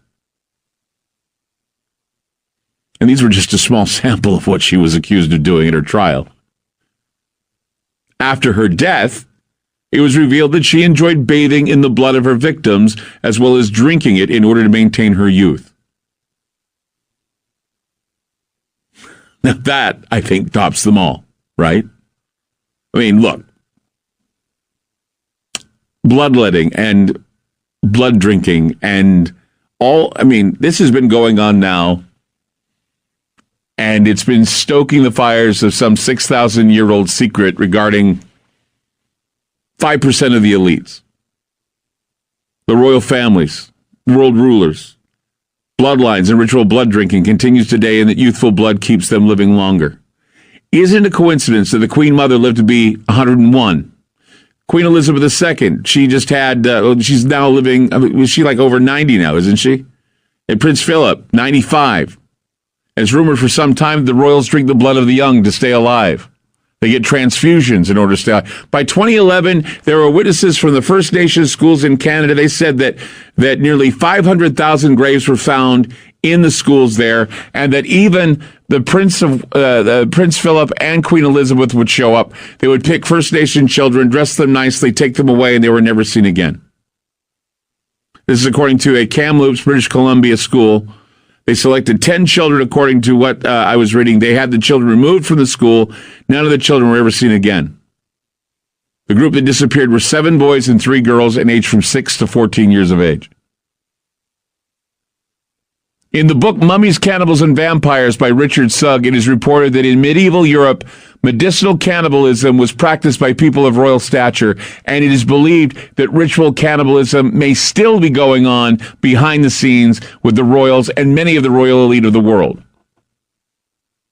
And this has been going on since the time of King James. So who was the guy that wanted the Bible to be given to him? King James, right? Is that right? And for all we know, King James was a vampire. Let's go to Mary in Oregon. Hi, Mary. You're on Ground Zero. Hi, Clyde. First-time caller, long-time listener. What I want to say is you're 100% correct. Really? And when I was living in Malala, okay, which, I never had a Bible. I never knew about God. I never wasn't taught anything like that in my family. They're from Europe. And, I was living in a townhouse, and a couple of townhouses down from me, there was a man and a woman. They would frequent on Main Street at this one particular bar, and they would put some type of drugs into people's drinks, and then help escort the person, one at a time, to their townhouse, and would shave them clean, and would either roll them for their money or they would laugh about it. They'd say that they eat people. I thought they were crazy because I never really understood things like that. It was stupid. Wow. And then my boyfriend at that time, who came from Michigan and was friends with these people, he would drink my blood. He would drink your blood? Sound sleeper. Pardon? He would drink your blood? Yes, my blood.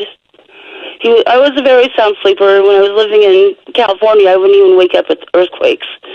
So I'd be a sound sleeper, and he'd be cutting at my fingers and sucking my fingers, or cutting at my wrists and sucking my blood out. Or on his really nasty, horrible, would be wanting to eat monthly eggs. My God, out of you? Yeah. I just couldn't believe it. I didn't know. What part of Runaway? What part of Runaway did you finally realize? Run away, get away. When I spoke to somebody and I told them, I said, "This is happening to me. What do I do?" They said, I spoke to the police. I said, "You need to leave. Take the children and leave." So I gave them the boat and I gave them the Willie Jeep, and I said, "I'm leaving. I'm getting out of here. Goodbye." And I left to the other part of Oregon, far away, and changed my name so nobody could find me or the children. And it was very frightening. And you're saying that police officers do this. The police officer in New York, he got busted for getting women into his house. He was going to make a cookbook on how to cook women, how to cook humans. It's happening, and it's getting worse, Clyde. I'm serious when I say this. No, oh my God. So where did this happen to you? New York? Okay. When I was just speaking about the New York police officer. Right, okay. So where did this other incident happen to you? Malala, Oregon. Malala, yeah, okay. Malala, Oregon. Yeah. You know where Malala is? You're right there in Portland. Yeah, I do. And so this guy, what's with him now? What is he doing now? I don't know. When I left back in the 90s, I left. And I couldn't believe he would cut my finger up, suck my blood out while I was sleeping, cut my wrists up, eat my Yeah, I know. private thingy during my menstrual. Okay. Disgusting. And the people, there's townhouses, so 2 stories. Townhouses would get people from the bar, put something in their drink, escort them to their townhouse, right? Shave off their hair, and either roll them or And I couldn't believe it because like I said, I never read. And the so this Bible, guy, I didn't know about God. guy never got thrown in jail for this. They never found him. I didn't know. You didn't know what? Get the heck out of there. So you got the hell out of there. But what happened to this guy? I mean, if this guy's still out there, he's like a vampire. He's going out. He's other people. He's sucking the fingers of people, drinking their yaya drinks or whatever. You know, it's like blood in the cup. 2 girls and a guy's in eggs. Mm-hmm. Different kind of eggs. I understand what you're saying. This guy's sick. This guy's, why didn't the police grab him and throw him in jail? What proof do they have? They weren't there when it was happening, were they? But no, you Can you file a report? Couldn't you file a report? Hearsay. There's no documentation. There's no proof. He took your eggs. Not in my bedroom when it's happening. He sucked your Thank fingers. God he didn't do it to the children. He drank your wrist blood. Who knows what? And the other blood. He drank the wrist blood and the other blood too. I mean, come on. I mean, didn't you show the cuts? Didn't you show the what? What'd you say? The guy was a vampire. Obviously. The sun would even bother him. Obviously. And he was a vampire. He liked DNA, blood. Okay. He'd also brag about how humans taste like pigs, better than pigs. Okay. And it's true. It's really happening. And so this guy is still hanging out in Molalla, Oregon, right? I don't know where he's at. When I left, I gave him the boat. I gave him the Willie. And I said, take him. I don't want to have anything to do with you. Don't follow me. Don't bother the children. If you do, I will call the police and have you arrested.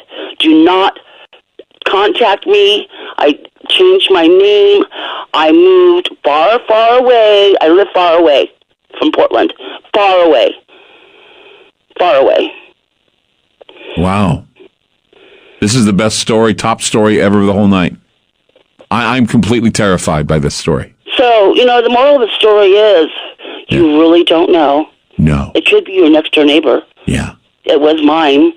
They would go to the bars and pick up on people, putting things into their drinks and knock them out. They'd use roofies, right? They'd give them roofies. I don't know what it was called. That's got to be the roof. It's Rohypnol. They gave them Escort them Rohypnol to their townhouse. And then they'd escort people to the townhouse, and then they'd shave their hair, shave their heads. Shave all their hair. Drink their blood. Mm-hmm. My God. And laugh about it, because they thought it was so funny. But then you know what happened to them? Their daughter was kidnapped. She was contacting somebody at the Molalla Library or something, or maybe out of their townhouse computer. I don't know. But she contacted somebody out of state.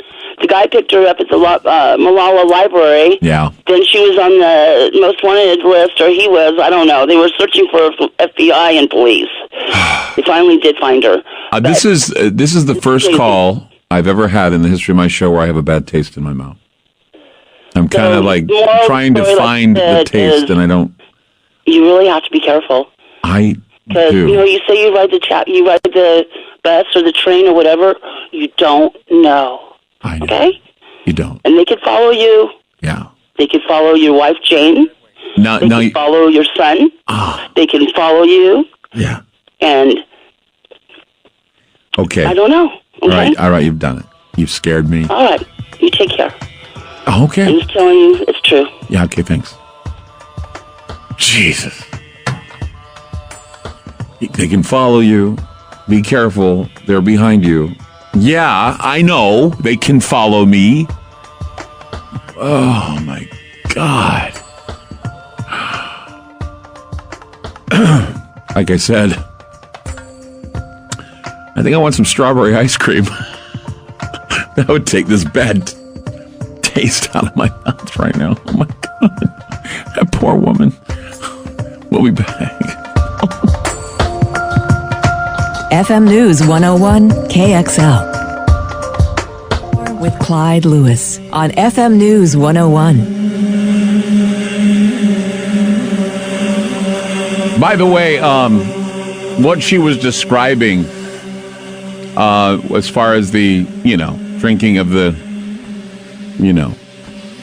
it's called the Starfire ceremony. It's basically drinking the gold of the gods is what they call it. And it's certainly something that is a vampire type thing. Let's go to Jared in Oregon. Hi, Jared. You're on Ground Zero.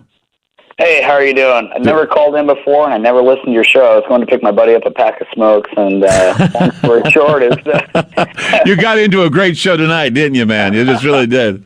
Hey, there's a lot of 5150s out there, I'll tell you that right now. Points, man, points. Go ahead. Long story short is I was in the United States Army. I was a chemical, biological, radiological, nuclear, high-yield explosive specialist. Say that 10 times fast. That's hard to say, yes, exactly. Yeah. But anyways, a lot of people are talking about like emotional vampires and stuff like that, like people from Seattle. Mm-hmm. And you got a lot of 5150s. And then like the last lady, she was talking about a cult in the 90s, yet she couldn't even name the missing gal. Now, with that being said, the one thing that one gal, it seems like she's got a problem with bones and stuff like that, and people moving them and playing with them, that kind of thing. Well, and she's talking about plagues and all that. We're talking about what's going on, the dancing with the bones that happens in Madagascar. That's why the plague is spreading, because they pull the bodies out of the graves and dance with them. Yeah, here's the thing, though. What they don't understand is that's what brings a lot of plagues back. Mm-hmm. They don't understand, and that's why somebody needs to go in and say, hey, don't dance with the dead. It brings disease. They just do it. How do you think we had some of these other things come back and came back in force? I mean, think about it. Because we've had bad things happen with the dead, like necrophilia and necromancy, and yeah, I mean, come on. I know. Isn't having sex with the dead? They call it the weaker sex, and that's what they joke about. They say it's the weaker sex. So they have sex with the dead. Nothing wrong with cracking open a cold one. Oh my God! Oh my God! Are you going to the gala? We're ending the show really badly tonight. But that's okay, because this is your first time.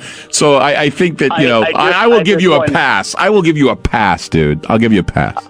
I thought you would laugh at that. I am laughing at it. Literally, it's right here, right with the throw up that's about to come out with it. But no, it was an interesting show. I mean, I'm not going to lie. I will probably listen to you guys again tomorrow. I hope so. I hope so. Man. Guess what we're doing tomorrow? We're going to contact Voodoo Dolls and see if they'll speak to us. You want to listen to that? They call it voodoo, by the way. What do they call it? Voodoo. Voodoo. What'd I say? Voodoo? No, you said voodoo. Oh, voodoo. Voodoo. It's the voodoo you do. It's voodoo. They call it voodoo. It's voodoo. FM News 101 KXL.